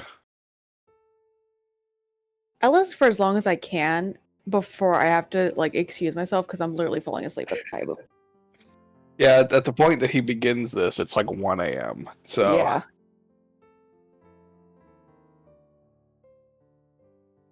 And he talks about it, just the bone crossbow, for 6 hours. Doesn't Jesus even get into the Christ. rest of it. He do love his weaponry. Ren, you fall asleep. Cool. You got sleep mail. Tori, did you just like sock yourself in the gut or something? I think she's laying on the floor, dying. No. It was just this strained. Oh. I have Do you want to fear. try saying that again without sounding like you're dying? I'm feared. Yeah, cool, man. Oh, you're spooked. Got it. Yeah. Unfortunately, yeah. I'm not in control of this one, so I don't know what's going to happen. Have fun. Got them sick, nasty spookums. You find yourself inside of a dark, decrepit castle. Sick.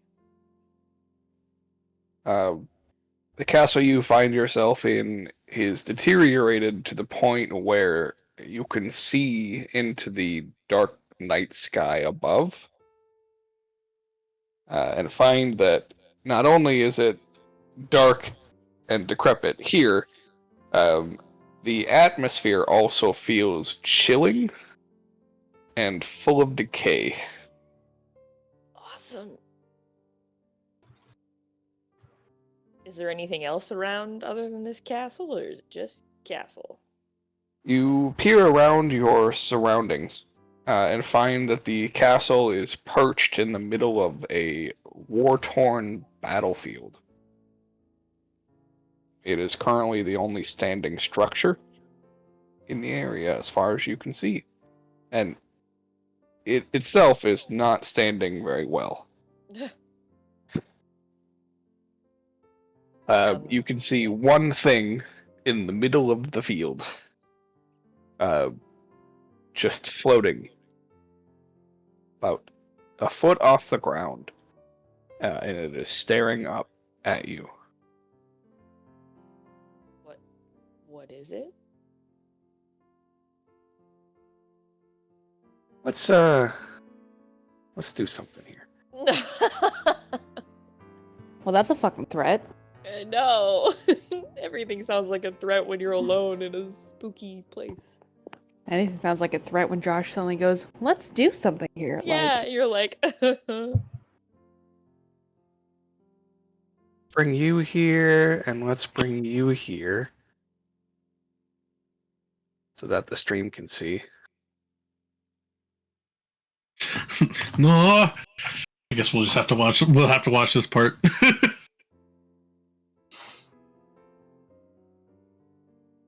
Can you see the token there? Oh, yeah. Oh Can I not?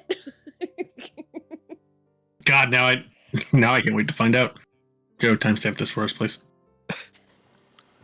I mean, you just look at your DMs. Oh, true.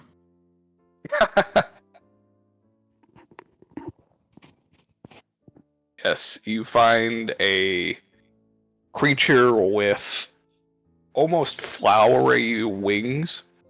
Uh-huh. Creature itself definitely decayed. Just floating there, staring up at you. Staring up at me? Yes. It is out on the battlefield. Oh, and I'm up in the You're like castle. up on a hill. Up in Yeah. Oh, the okay. castle. Gotcha. Yes. Oh. How big does it look from here? The body of it is humanoid sized, but the wings are definitely stretching it into the upper echelons of size. Oh, okay. Is it... How far away? Like, how far apart are we? 200 feet. Oh, okay.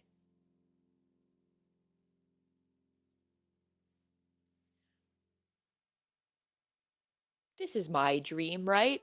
If I just imagine myself down there, I can probably just be down there, right? Do you do that? Sure. All right. Yeah, you appear in front of this creature. Do we still appear same? Are we still same-ish size, or are we now perspective Roughly. is Yeah. okay? She's slightly bigger than you.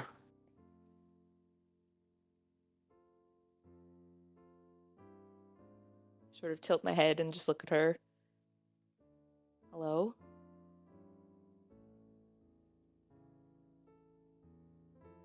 Hello.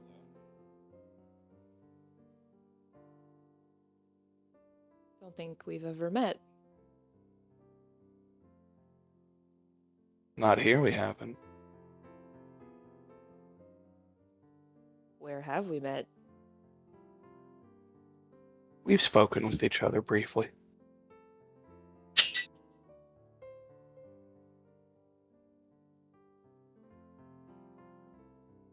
When?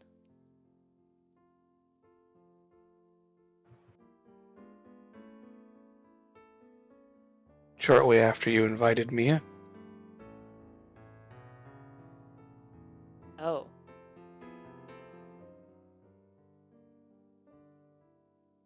I can't say that this is the appearance I thought you'd have. I have many appearances.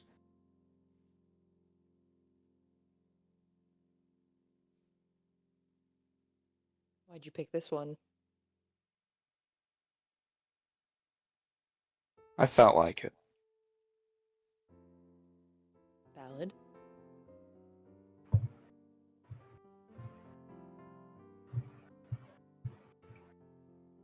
What happened here? I sort of gesture around battlefield. War. Between who? Them and me.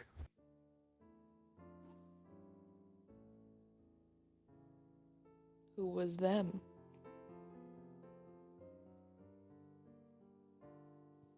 Armies of people that have long since been doomed.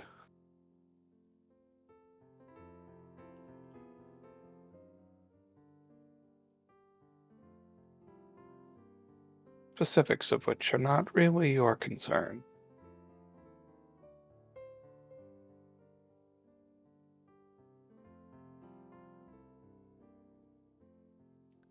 So have you been having a good time living it up in here? In me? It's been fine. You're a rather quiet guest. What is there to say? Host.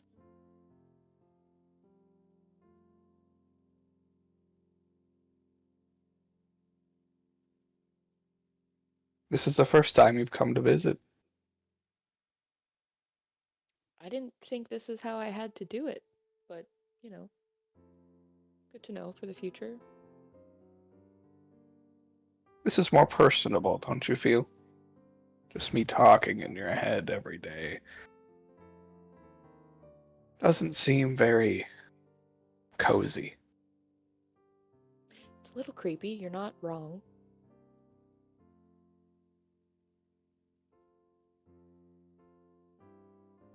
Especially when you choose to say things about how my friends are going to betray me and, you know. And you still don't believe me.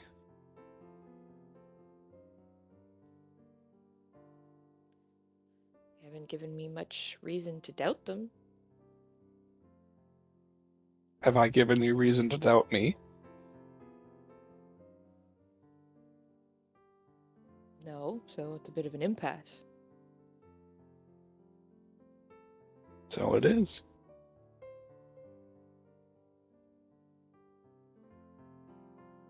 I am born from a book of old knowledge, I know a thing or two. The book that tried to eat me? No, a book that tried to bind itself to you. Which, granted, you did let it do. Okay, the skin removal could have been different. Could have avoided that one, I think.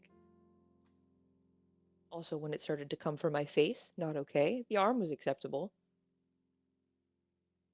Well, in order to bind itself to you, it has to bind itself to all of you. Yeah, but I don't want to live as a book mummy for the rest of my life. It wouldn't. It's not that kind of book. What kind of book was it? It's a book of power.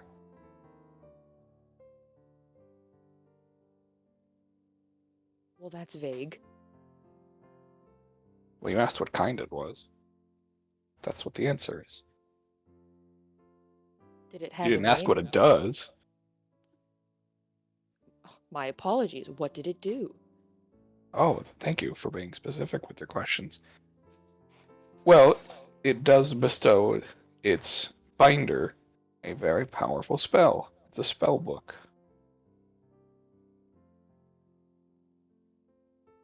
Now you're going to ask, what does the spell do? And to that, my answer is, I can't tell you. Actually, my question was going to be, what's the name of the spell? So, I can't tell quite you that correct. either. Well, now you're just boring. It's forbidden knowledge to anybody that doesn't bind itself to the book. You bound yourself to me, so I think that's close enough. It's not a binding. I'm just here. Squatting? That could be a term for it. Consider it more renting your headspace. And what exactly do I get out of this rental agreement? Nothing. So, squatting. You're definitely just a squatter. Yes, I said it could be. Considered that. Okay. Do you need something from me? Want something from me? Are we just gonna hang out like this for the rest of my potentially short or long life?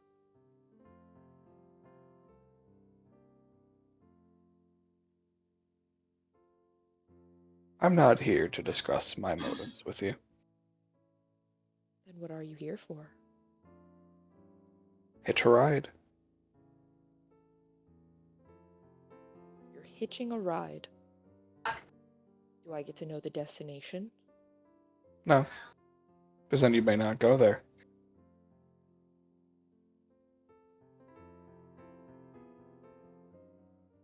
So you're a squatter and I'm a bus. I'm glad we're on the same page.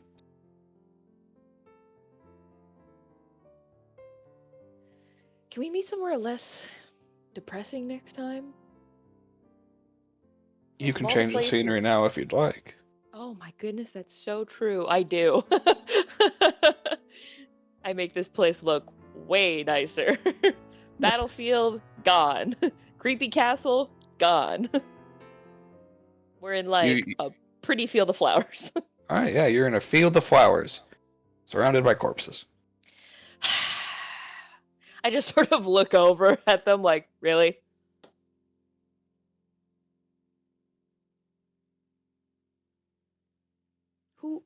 Who even are these people?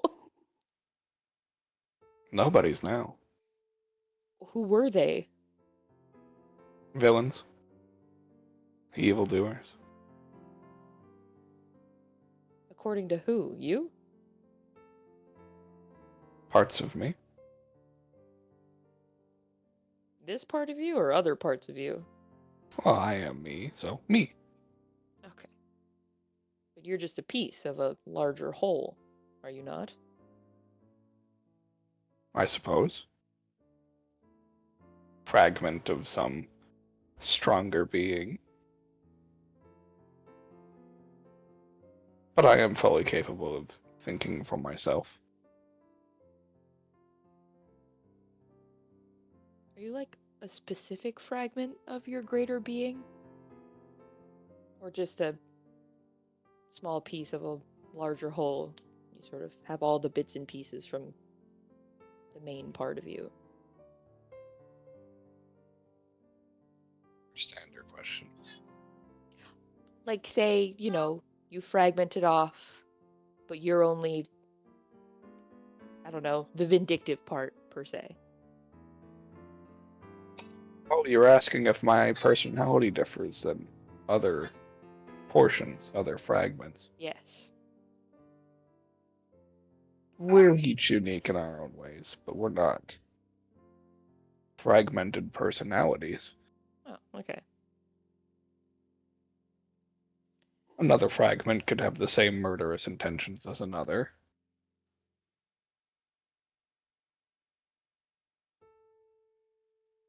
And how about your murderous intentions?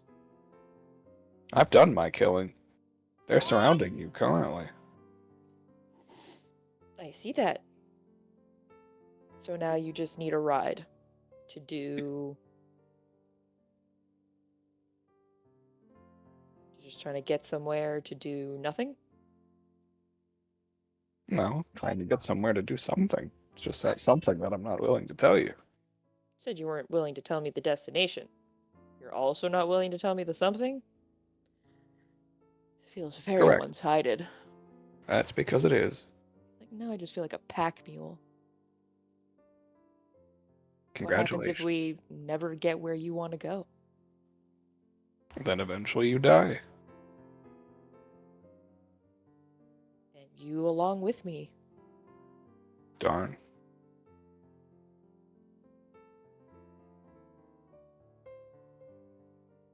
Don't sound so excited.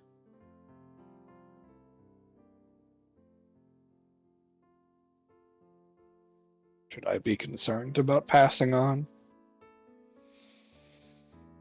I mean, I guess if you have unfinished business.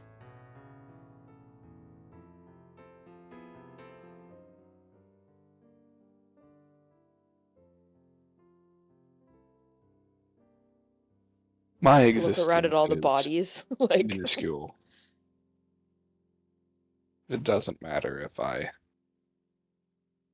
continue living on beyond your years.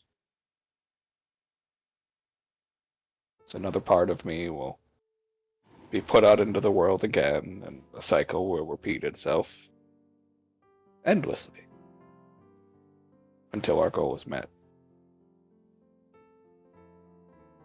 so the whole of you just constantly spits out little fragments.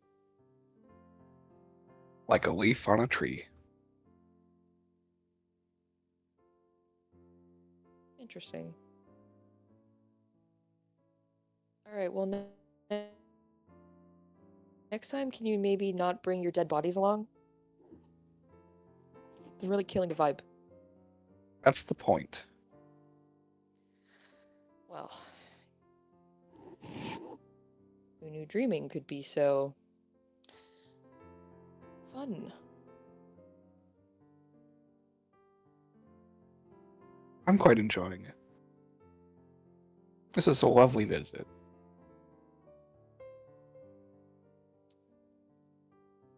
Glad you think so. Guess I'll leave you to your killing field.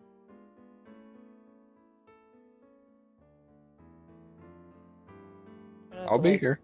Leave any dents or anything in here, while you're hanging out. I wouldn't create any dents. Any that you see were here long before I was.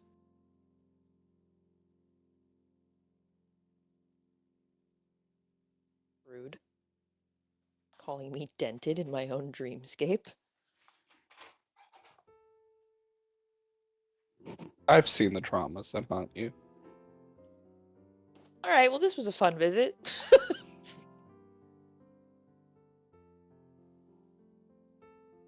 I look forward to our next one. Sure thing.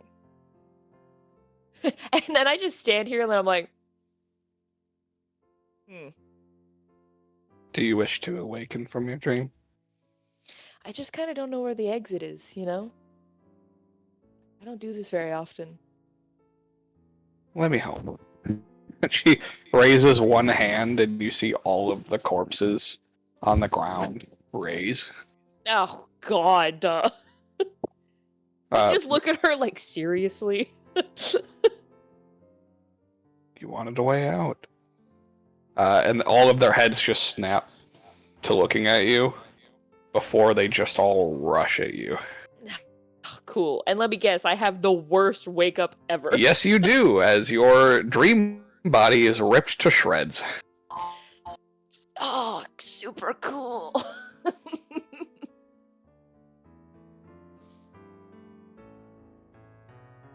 Yeah, there's like, you know how you wake up with a jump? I imagine Ren wakes up with like a full body flail. It's like she's getting killed in the Matrix. Yeah. I like fling myself awake.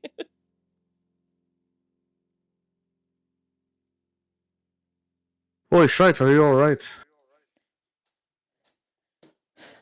What? Okay. Not in a field full of dead people. Not in a field full of dead people. It's just a slimy rock. It's just a slimy rock. No, it's just a cave full of dead people. Why would you say that? Why would you say that to me right now? Try to break the tension. The dead people don't want to hurt you. The dead people don't want to hurt you. The dead people don't want to hurt you. It's all fine. Oh, They're just normal dead definitely true. They don't want to hurt you. Okay. Okay. She's just like, oh, the rock is wet.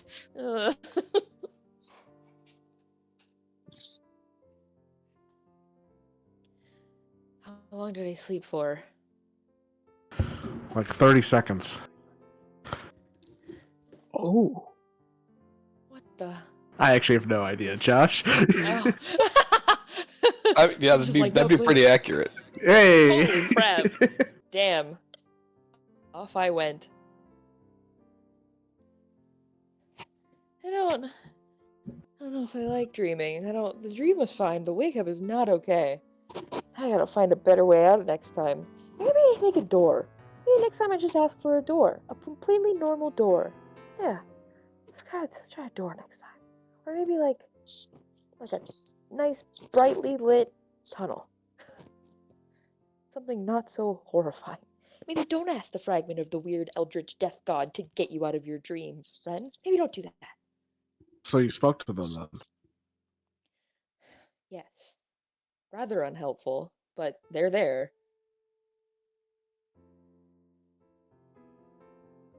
Sort of give Hane the gist. Yeah, it seems like I am just a carrier. And I can't lie, I'm a little mad I didn't just let myself become a little more book. Book of power, so close. So what exactly does she want then? Your guess at this moment is as good as mine. It was, I need you to take me somewhere so that I can achieve something. But I won't tell you where, because then you might not go. And I won't tell you what, because then you might, I don't know, try and stop me, I guess, or depending on what it is. So... Alright. I have a squatter in my mind. Mind squatter? Well, she wasn't really helpful, but she did at least give us some kind of insight into what she wants. She wants to go somewhere. Mm-hmm. To do something.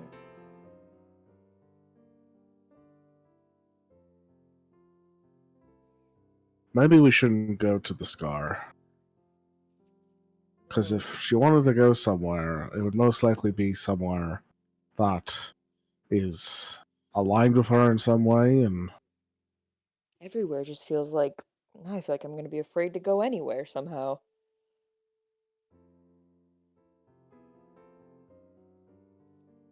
well, That's no way to live. Just afraid that we're making the wrong choice no matter where we go. Then we just stop making choices. Oh, I'll still go places. I'll just live with a really small voice in the back of my head saying, what if? But, you know, it's... whatever.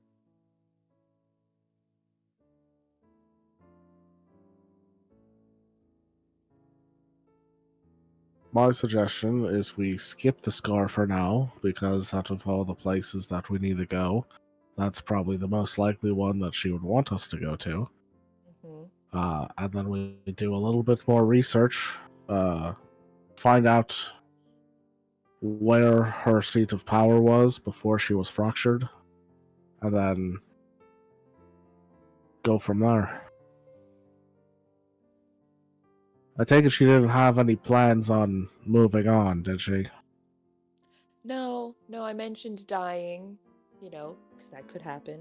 And then, you know, they would most likely just come along with me. I would make sure of it. And didn't seem to care all that much because they would just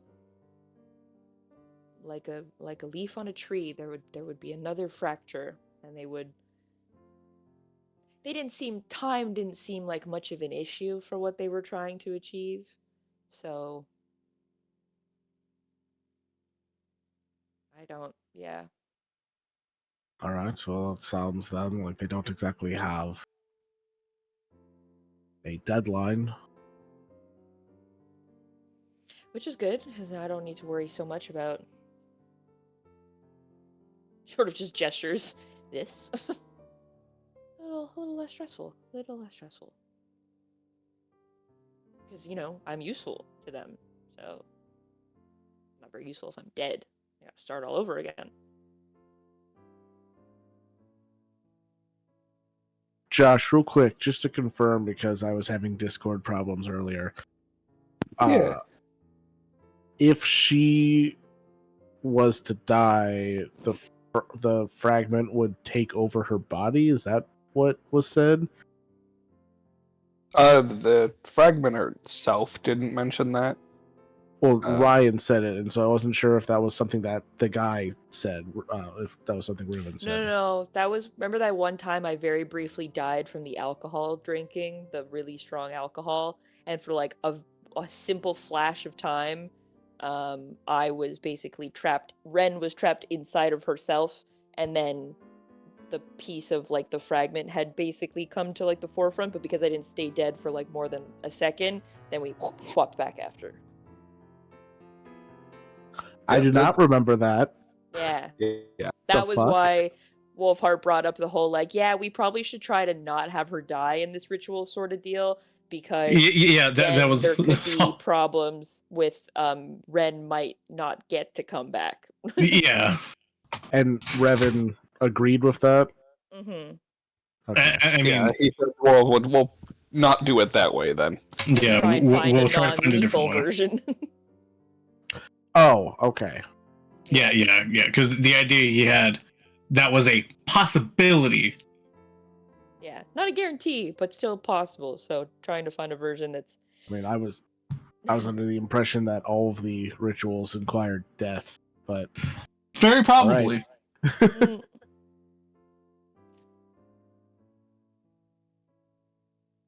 Well, the problem is that we have a bit of a deadline ourselves. Or I guess specifically you, with the winter solstice. If Shadekeeper Revan's not able to find a non-lethal way to help you. I mean, I'm not dying at winter solstice. I thought that's what you said. You said you would die on your birthday. I never said I would die on my birthday. I mean, I might die. I could die on my birthday. It's a possibility. It's not a guarantee. Oh my God. God. Of up in the air exactly what would happen. It's not like they outright told me when they kicked me out, like, oh, by the way, when you come back. Hold on, I just need to check something.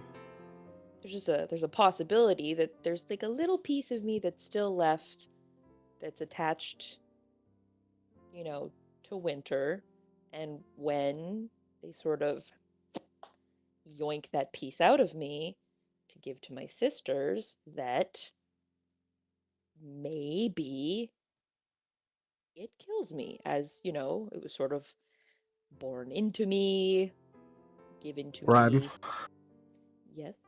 you need to really work on your phrasing, because for the last 2.5 months, I've been under the impression that you were dying. Again, I could be. And technically, we're all dying a little bit every day.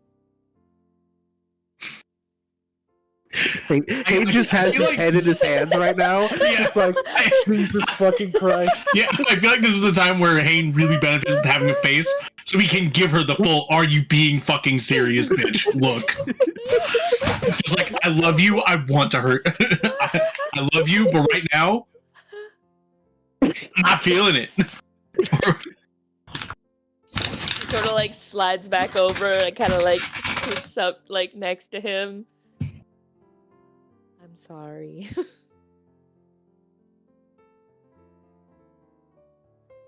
I really might be dying though. I wasn't kidding. It felt better to make it seem worse, because then what if I made it seem not so dire and then I did die, That would be bad too, right?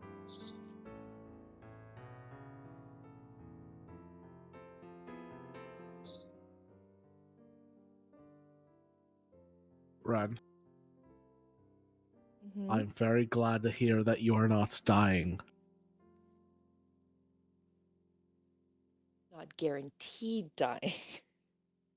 You're not helping. I'm just trying to make sure that it's not.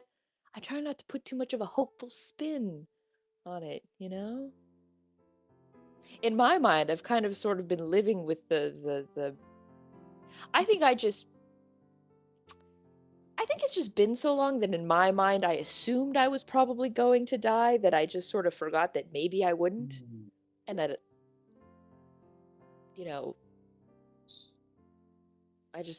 was easier to stay focused. And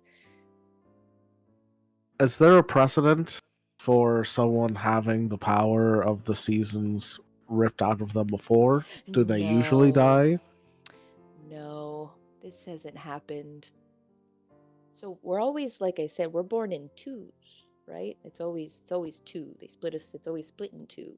No, I got that. Yep. But yeah, and then I was just born as me, and had my parents not had my sisters after me, it would have just been me. I would have just been there on my own in winter and figuring it out.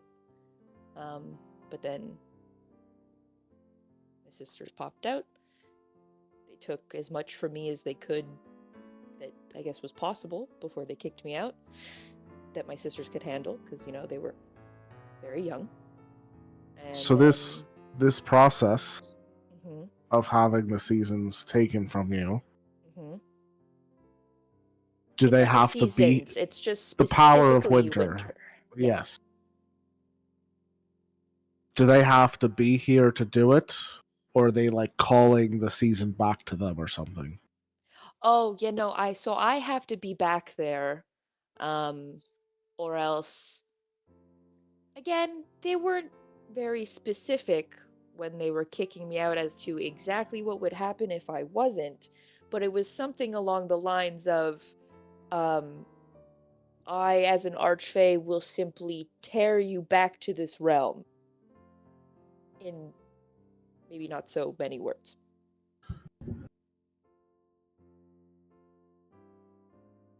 And if I die before then, all I can assume is that the little piece of winter that is in me that is still left will probably just whoop and just kind of be called back on its own. Maybe. But I don't think they're 100% on that, which is probably why they didn't just outright kill me when they had the chance. A lot of assumptions being made here. See, now you're ready for the Feywild. Truly, nothing is as it seems, and everything is really just a lie or a question mark. It's how they get you. I'm gonna be honest, I don't really like the sound of the Feywild. There are parts of it that are very fun and very beautiful. the Feywild courts are take a humanoid mortal, take a court on this plane, and just, of like kings and queens and the intrigue and the politics, and then just inject it with every drug that you could think of, and then crank it up to about 100, and then maybe spin it around like a few thousand times, and then that's royalty and political life in the Feywild, if I had to give it a general vibe, tone. But the rest of it's great. Except for maybe all the plants that will try and, like, trick you into staying forever so they can eat you. Those are always interesting. But they're really easy to spot. Sometimes.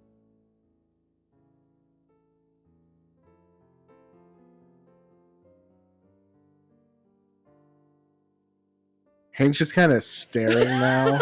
Just like, what the fuck?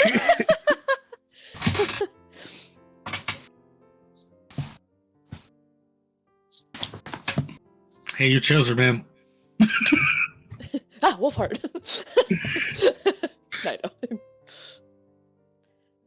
So, but like we've got a few many months before I have to actually be back. So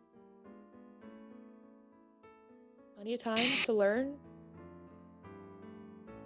and prepare.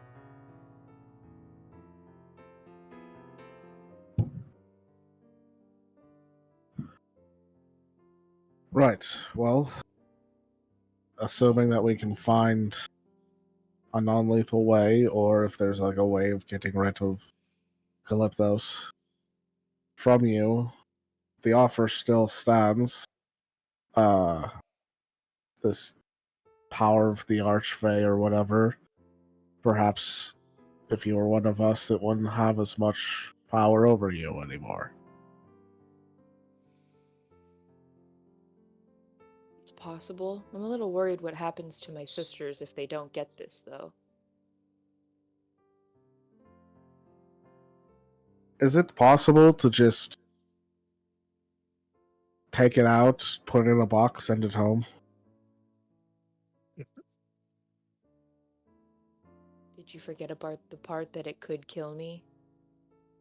Right, but if we're going to do the ritual, then you'd already be dying anyway. Assuming we can You get mean Calyptos after? out. Okay, I was like, but that just leads us back to the problem of me being consumed by the fragment of. But I see what you mean in the. Yeah, we've got a lot of spinning plates going on right There's now. a couple steps, I think, between. I mean, again, there's not really precedent, and I can't say that it's not very mildly, extremely horrifying to think about tearing out the core part of me that's been with me since I was, before I first became a thing. No? And I can't lie, as we're in a talking mood, I can't lie and say that I didn't consider that when I, sucked up Calyptos, that maybe, just maybe, I would use Calyptos, and hear me out, to maybe kill the Envoy of Winter and the other Archfey. Maybe. Possibly. It crossed my mind. Wait, so do you want to leave your sisters in a favored position or not? Because if we were to just kill the envoy, wouldn't that then put your sisters out to hang? So, in my mind, and I don't 100% know, I thought about it for many, many a year, but perhaps because essentially what makes the Guardians was originally created by the Archfey of Autumn, Oracle, and it's sort of all the power that we have stems from them, and that I kind of figured that maybe the chain would be broken forever, and that nobody would have to be tied to being a guardian forever, ever again, and my family would be free, and nobody else's family would have to go through what we went through if they were dead. So what you're saying is you want to rebel and destroy against a terrible system that is hurting people even without them realizing it. With maybe a small side dish of violent revenge, but yes. Revenge. Wait, what the fuck? Was that Josh? Or No. sometimes you can't tell. That's the voice in your head. Okay, cool. Just making sure. I wasn't sure if you were just trying to add some dramatic flair, you know? Both. Okay, thanks. I try to ignore that creepy whisper. There's just like a momentary pause, and then he's like, "All right, I can get behind that." And it's like, I support women's wrongs, specifically my woman's wrongs. You gotta remember, in his past life, Hain was a master thief that rebelled against the rich and powerful. This is well within his wheelhouse.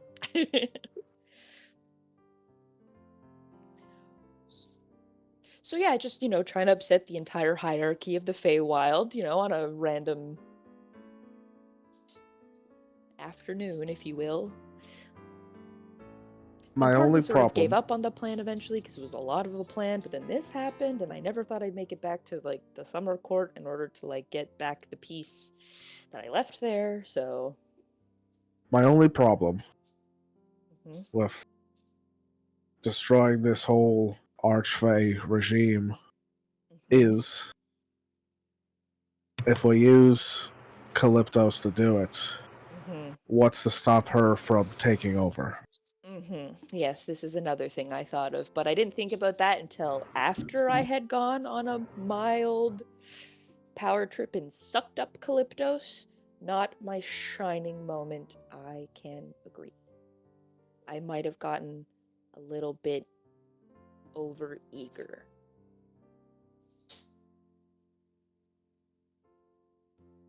So that one's on me, I can admit. Well, if we work together to free you of this Calypto's curse, then I will happily join you in this crusade to dismantle the entire Archfey monarchy. Ren in her mind is like, is this the most romantic thing I've ever heard? He'll help me take down a government?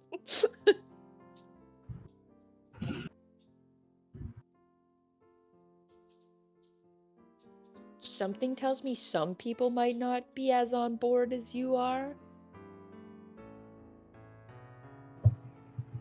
Revenge. I mean, it might take some convincing, but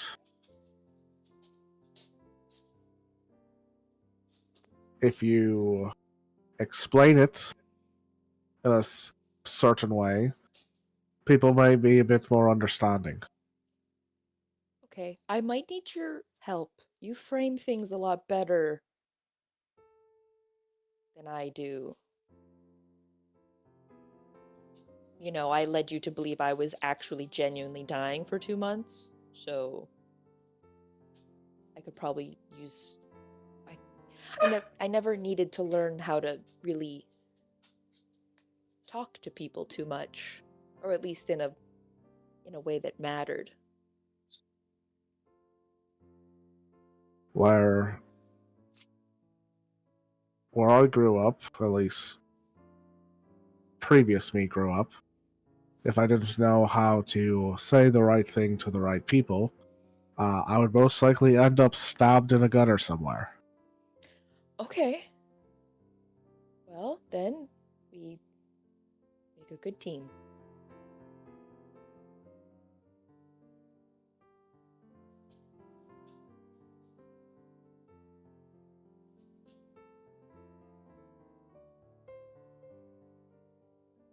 One 30-second sleep. That's enough, right? I don't have to do that again tonight, right? No, I think you did good. Oh, okay. I don't want to wake up like that again. Remind me to make a door again next time. Or a hallway, or a tunnel, just anything. Maybe throw my body into the sun, I think would be less horrific. Ugh. Let's workshop that. Okay. I just cross my legs to get into comfortable trance position and just take Haynes' hand.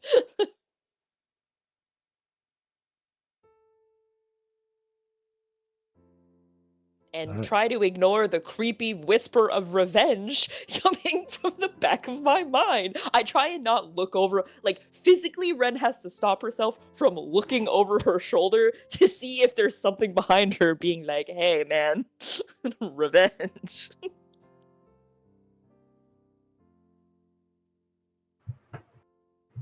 Fair enough. Fucking creepy as shit.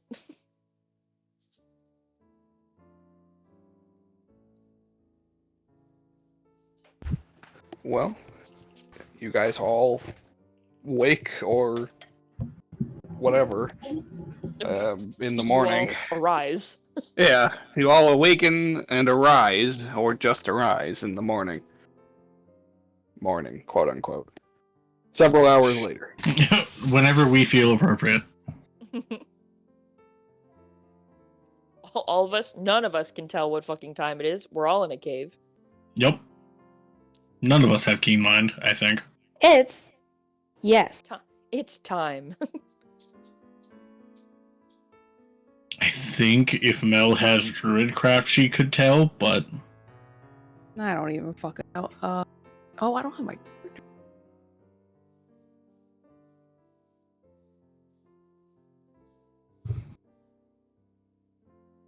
in either case, irrelevant.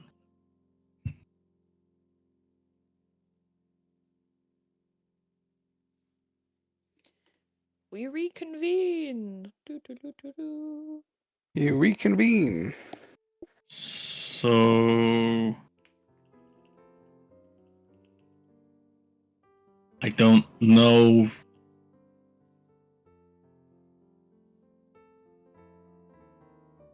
I don't know what I was trying to say, honestly. I'm still a little tired. Despite the fact I've been up for 4 hours. Why you've been up for 4 hours? Because I only sleep for 4 hours.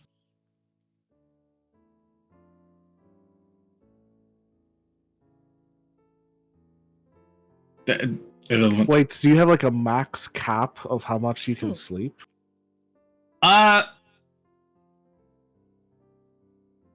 No.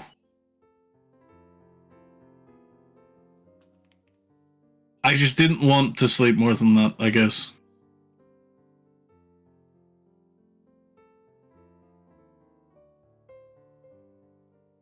I don't know.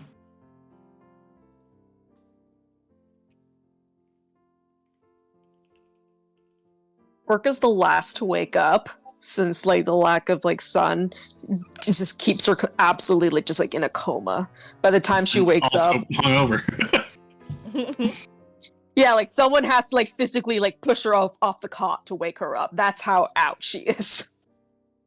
Mel is one of those people that her brain says, "Oh, keep sleeping because it's dark out," but she hears people awake, so she's like, "No, I need to be awake. That means it's time to be awake." So, she is #exhausted. As she we learned the history of bone weapons for way too late in the night. Did you stay up reading again? No. when we sort of like reconvene, It was an audiobook. I will share sort of the general everything from with Calypto's, not the conversation with Hain about overthrowing the Feywild. That one I think we can table for now. But at least the parts about Calyptos, and which wasn't much, but that I'm effectively just a pack mule to go somewhere to do something.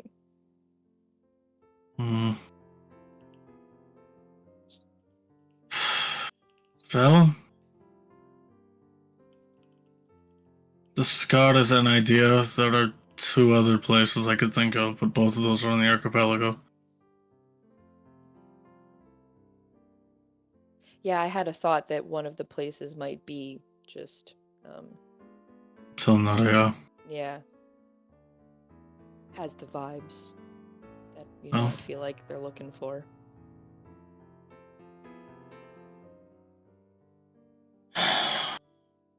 I suppose it would still be correct to call this Calyptos, but at the same time it isn't.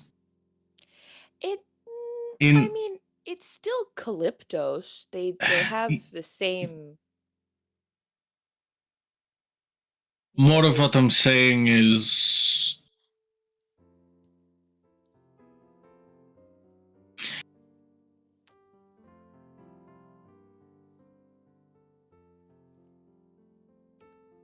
I know what I'm trying to say, but the point is escaping me right now, or at least the words to describe it.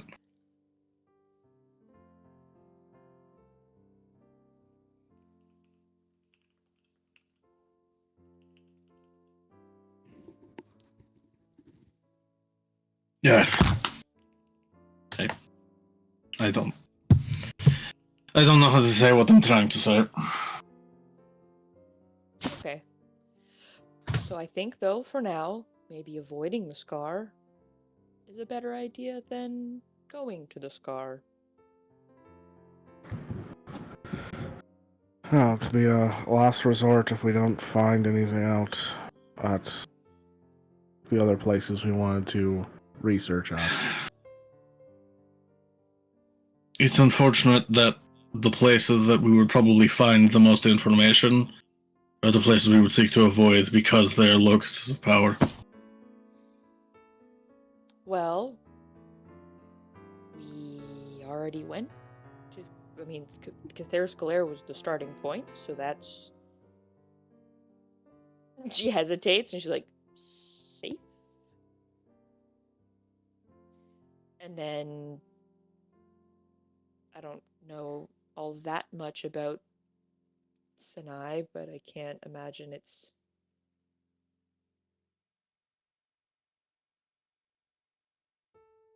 where they want to go. Seems like a pretty.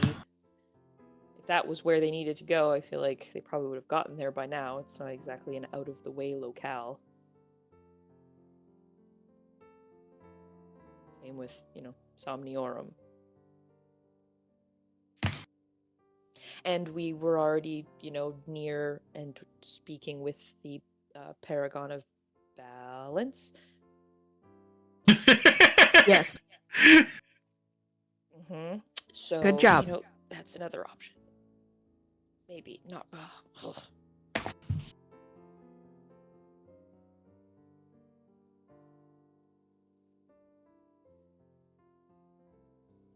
Wolfhard looks like he's about to say something, and then just like gets a confused look, turns around, look behind him, shakes his head. Me also trying to not look behind me still. Wolfhard and I are not having a great time in these caves. Oh, hey, God. Hey. What's the spook ghost factor? Ghost factor here? Yeah. Ghost Factory. There are none. Oh, yay. That makes sense, though. Because they all get put into, Yeah. bodies. Yep. They all become something, so none of them are left to wander. Okay, you know what? Never mind. Mel? I picture Mel does have that internal freak out for a second, and then goes, "Wait, no, that's fine here, actually."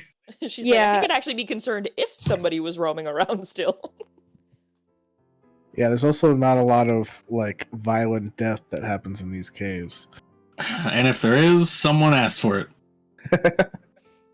In fact, it's actually the exact opposite in both senses: pacifist and undead. Yeah, true. I mean, I don't necessarily know if pacifist is the right word for it. It's not aggressive. They're certainly not feral by any means. Yeah. But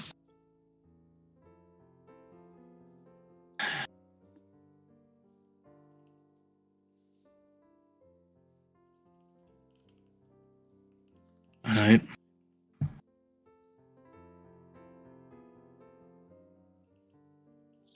Knowing there could be a cult of Calyptos near the scar concerns me. That also makes me less keen on going, because I'd rather not turn into an experiment that is going to be cracked open.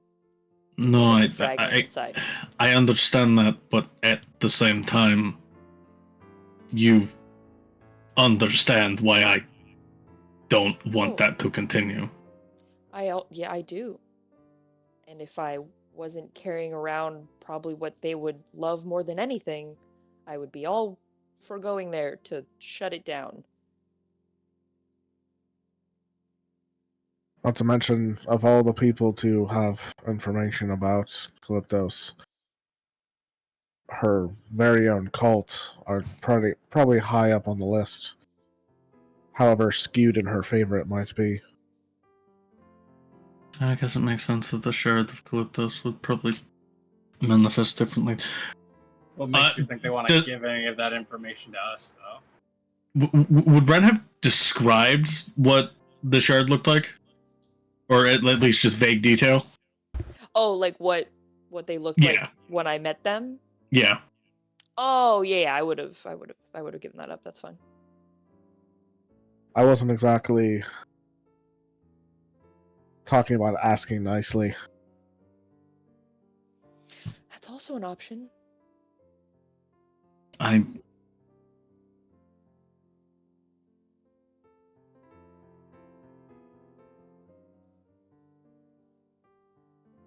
guess I've never. Now that I think about it more, I've also never heard of any part of Calyptos manifesting itself otherwise than how I would know it to be.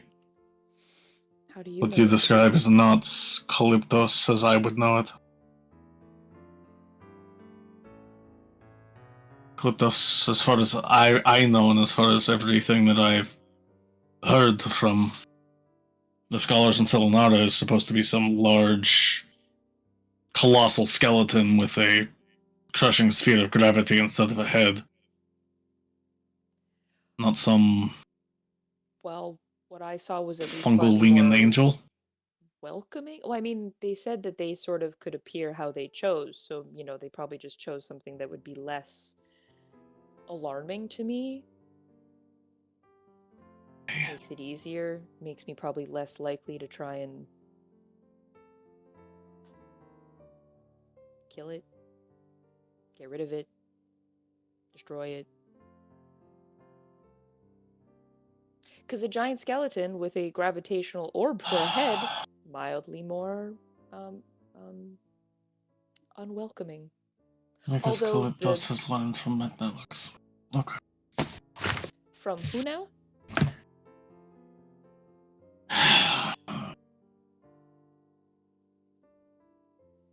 Hold on. I have to pull something up to make sure I get my lore right. When your lore is so deep, you have to look at your lore. Wolfhard pulls out his pocket Eldritch Bible. Like, hang on. Fuck yeah! No, it's not in Wolfhard shit. It's in Solar. He's like, hold on. We have a manual for this, okay? Everybody gets one. They become a Jaeger. I mean, yeah, it's called You're Gonna Sit Here and Learn. Yeah, I know. But it's funny to imagine it as a little pocket Bible. I mean, probably. Yep. One of the islands of the archipelago is a complete desolate waste because there was an archmage some time ago who fell into Calyptos' clutches to try to extend their life unnaturally, become a lich, and failed.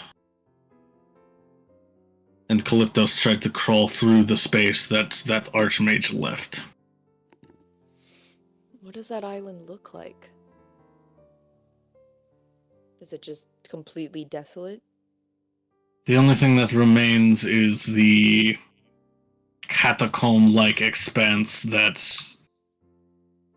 the wizard Madnelix created. The only things that inhabit that island are his own creations, which are some golem made of obsidian that is incredibly magic absorptive, and cultists of Calyptos. No really run-down castle? No. Okay. Not exactly. Why? Oh, that's where I showed up when I went to sleep. Really, really run-down, war-torn, barely standing castle surrounded by a battlefield. And then when I tried to make it just a smidge happier to not be surrounded by all the doom and gloom, I picked a lovely field of flowers that was then unfortunately occupied by just corpses of evildoers and bad people, according to Calyptos. Difficult to say if that's accurate or not. But I guess I can't say I'm too surprised. This is a being that, even as a fragment of its true power, still has power we probably could never reproduce with our own ability. It could simply just be a passive effect it can't avoid, or something it intentionally chooses to do to establish that it has as much control over your dream as you do. Hard to say. This is a much more manipulative shard than I would expect from Calyptos. As an enemy that we've faced in Silnara, Calyptos is not subtle. It's like... Could also be that it's just going off Soldier of of the Sledgehammer. Gets from me. I suppose that's true too. It could be reflective of a sort, but at the same time, that's more Panmiros. Or it's like camouflage.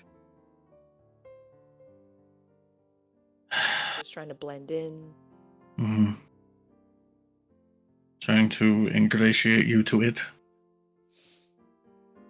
Mm-hmm. So, we could sort of kind of go to the scar, go towards the scar, not to the scar. At least I shouldn't go to the scar. Maybe catch ourselves some cultists as an option. We could just go to Sinai. I could take us there if we wanted to do that option. I know Elias really wants to go to Sinai. I mean... We could go back to Marseille to talk to the Paragon of Balance. Her eye kind of twitches a little bit. Are you okay? Did you just have a stroke? Huh? No. Her eye twitches again. Do you smell burning toast? No, but I keep hearing faint snippets of music that I know aren't being played. I don't Wait, think is the that's a music still seizure, going? but also don't... You know what? We'll come back to that. You just always hear the music? No. It's the moon. Oh, which one is this one? This is the blood moon of rebirth. Oh. Sounds fancy. Do we need to be worried about anything? Out here, no. Oh. I've never had an effect of the moon affect anywhere that isn't Selenata. Oh. As long as I've been out, and I've been out for 3 years at this point. Okay. But I still have residual effects that I know are happening, and the blood moon of rebirth is heralded by the life song. Should we hang out down here in these caves until the blood moon has passed? It should be fine. Sad. Not to disrespectful or anything, but I'm kind of getting trench foot down here, so could avoid Then staying here too long. change your socks. I was like, what are you wearing? Just like paper slippers or? Now it's just very, very moist down here. It's lovely down here. And Ren thinks to herself, she's like, I am not prestidigitating Elias's feet. That's just not happening. Wasn't going to ask you to. Feels like it would be a weird thing to ask. Just like, no, not happening. Orca's Like, listening to all of this. And she's just kind of bleary-eyed, just staring at everyone and like trying to catch hungover. up. Yes. How are you feeling, dear? Why are you calling me dear? I've called you that probably since the day I've met you. Why is it all of a sudden a problem? You haven't called me dear in a while. Is it a problem that I called you that? No. Just Because makes... I cannot. I don't mind it. I'm just wondering whether you're saying it for an agenda. Like if you're being affectionate to do something. No. That sounds creepy and manipulative and like, no. Okay. I just give Orca a pat. Okay, we could also go to Cather Scalaire if we wanted. We have options, essentially, is what... I can't take us to Somniorum, but I could get us close, and then we could just, hop, skip, and a jump. Well, I mean, at this point you've made contact. I don't know what we could get in Somniorum that would help us along this path. Also true, I guess, now that I can just sleep and speak with them. Well, have you ever done ayahuasca before? Because let me tell you this. What a segue. In the spirit of open and honest communication, I should maybe also mention that when we left Cather Scalaire, things went a little sideways right as we dipped. Not just not just like the people were chasing after us part. There was, there was the giant, flame sort of thing. But we had nothing to do with that. No. I meant, God, what was it again exactly? It was like a skull. I can't remember what it is that came flying at me as we teleported away. Frick. I forgot to write it down. Lantern, a hook. It was. I mean, yeah, it was a skull. Flying squeegee. A Sherpa. Oh my god. Sherpa? 2 Sherpa. Yeah, I think A it jackal. was just A jackal. It was a jackal. Skull king. Jackal. It was a jackal skull, I guess. Okay.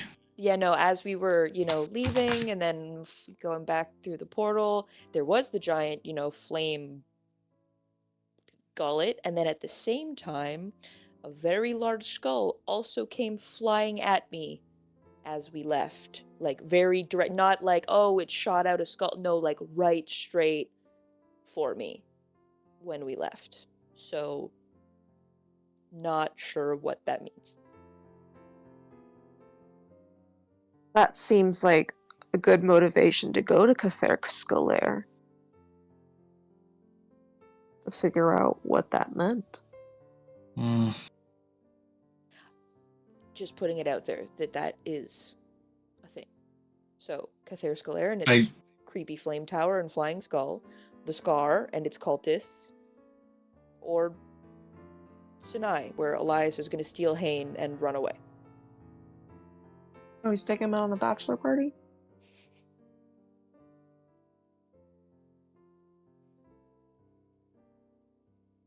I mean... Or Marseille and the Paragon. Marseille's would be nice.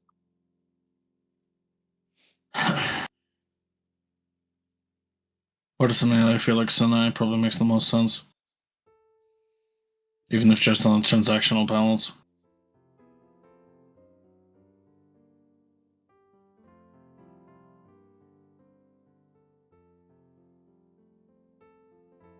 I can't say I wouldn't mind getting away from this desert for a little while. Or this forest, to the desert for a little while. Heard them. Wolfheart, is that the music you hear? Wolfheart, I'm hearing it too. So I heard the music last night. Am I still hearing the music? Fuck. God. Oh, awful. Hate it. Okay. I'm going to assume he said yes because we didn't hear him. Yeah. Mm-hmm. So, all in favor of Sinai, say Sinai? Sinai. Yeah, it's fine. Yeah. Sinai. Sounds like it's the best option, unfortunately.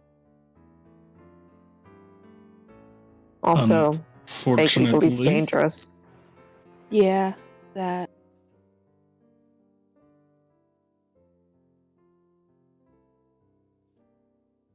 Yeah. The least dangerous. Let's go. We still have to wait a few days. Oh. Yeah, we're here for the ritual before we leave, so. Aww. We forgot already? Yes. Sorry, you and your trench foot are gonna have to figure something out. You know, this wouldn't be a problem if you, like, took your shoes and socks off and let them dry out instead of just sitting in it. Also, where You the say fuck that, okay, like, I appreciate, the advice. As if this is my first day in a wet environment. It may shock you all to know this. It is not.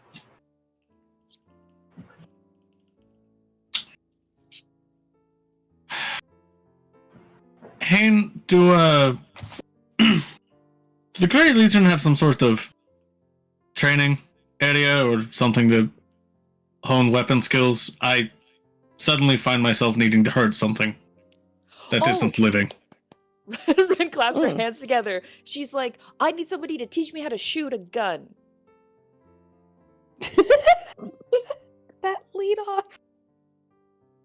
Her hands like clap together a little bit, like clap, clap, clap, really. It reminds me of I think it's like Why Women Kill or something when she just walks in. I need to buy a gun. Yeah, that's the vibe I was going for. I'm so glad you caught it. That was exactly the energy I wanted.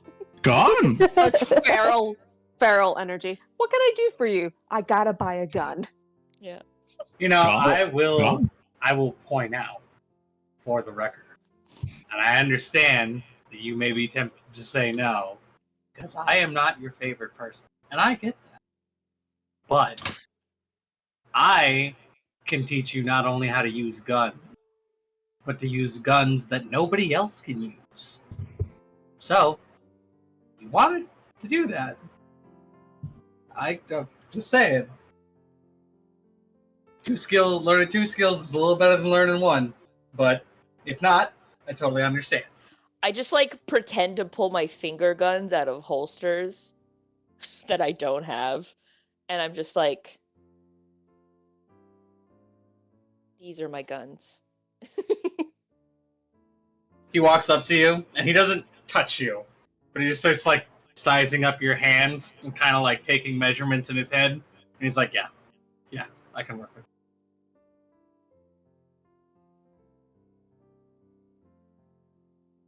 To answer your question, Wolfheart, yes, we do have a training area. I'd say if you spar with the skeleton troopers, don't go too hard on them. I wasn't planning on sparring with someone else. For exactly that reason. Alright, I wasn't sure. You said fight something not living, and that's all we got down here, so.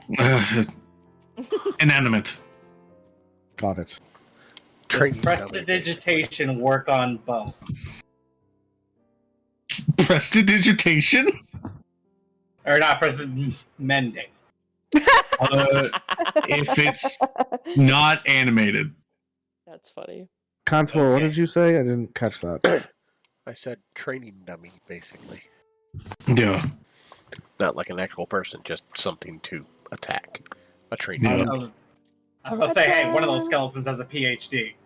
And Contour, I just want to make sure you wouldn't find that offensive in any way, would you? What? Fighting a training dummy, which is traditionally a sackcloth figure full of hay or cotton.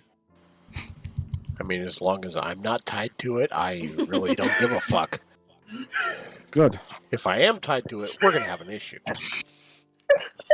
Ren looks at Trig very expectantly, still holding up her finger guns. Ren, I hate to be the one to point this out, but Hane knows how to shoot a gun. Well, yeah, but and I'm can pretty teach sure you. Trig also taught Hane. I'm going right to the top.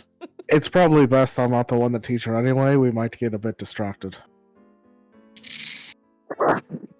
Ren starts walking in a direction. She simply turns on her, picks a cave. Doesn't fucking matter. She could be walking into the ocean for all she cares. She's gone. She just spins around and leaves. Not a word. There is nothing. I Seems Joker. I don't think I'll ever understand whatever it is. The dynamic two of you have. I don't get it. It's great. You don't have to understand as long as they understand. Yeah, I know. I'm not saying that I need to. I'm just saying that I don't. I mean, I don't think they do really either, but I also- that's besides the point. It's their I personal don't- right to it. Let it. yeah. Far be it from me to stop them from being happy. You know, I would never. Elias, it's quite simple. She flees, I pursue. Then I follow after her. I don't. Oh, that feels. I get what you're going for, but that gave me the ick. Right. Well, I'm going to leave you all here while Elias is here digging yet another hole. I don't understand his obsession with them. No, I'm you're gone. not leaving by yourself. I'm coming with. Fuck this. This is weird now. I mean, they're both gone, but alright. I need something to distract myself, and beating up skeletons sounds like a great way to do it. Let's go. I mean, that's fine. I have yet to figure out whatever this god-stamped contraption you and Ferox made. Hey, that's because it's not for you, okay? It's for him. Let him use it. Cool.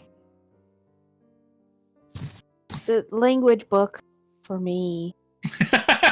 Uh-oh. I want my fucking languages, man.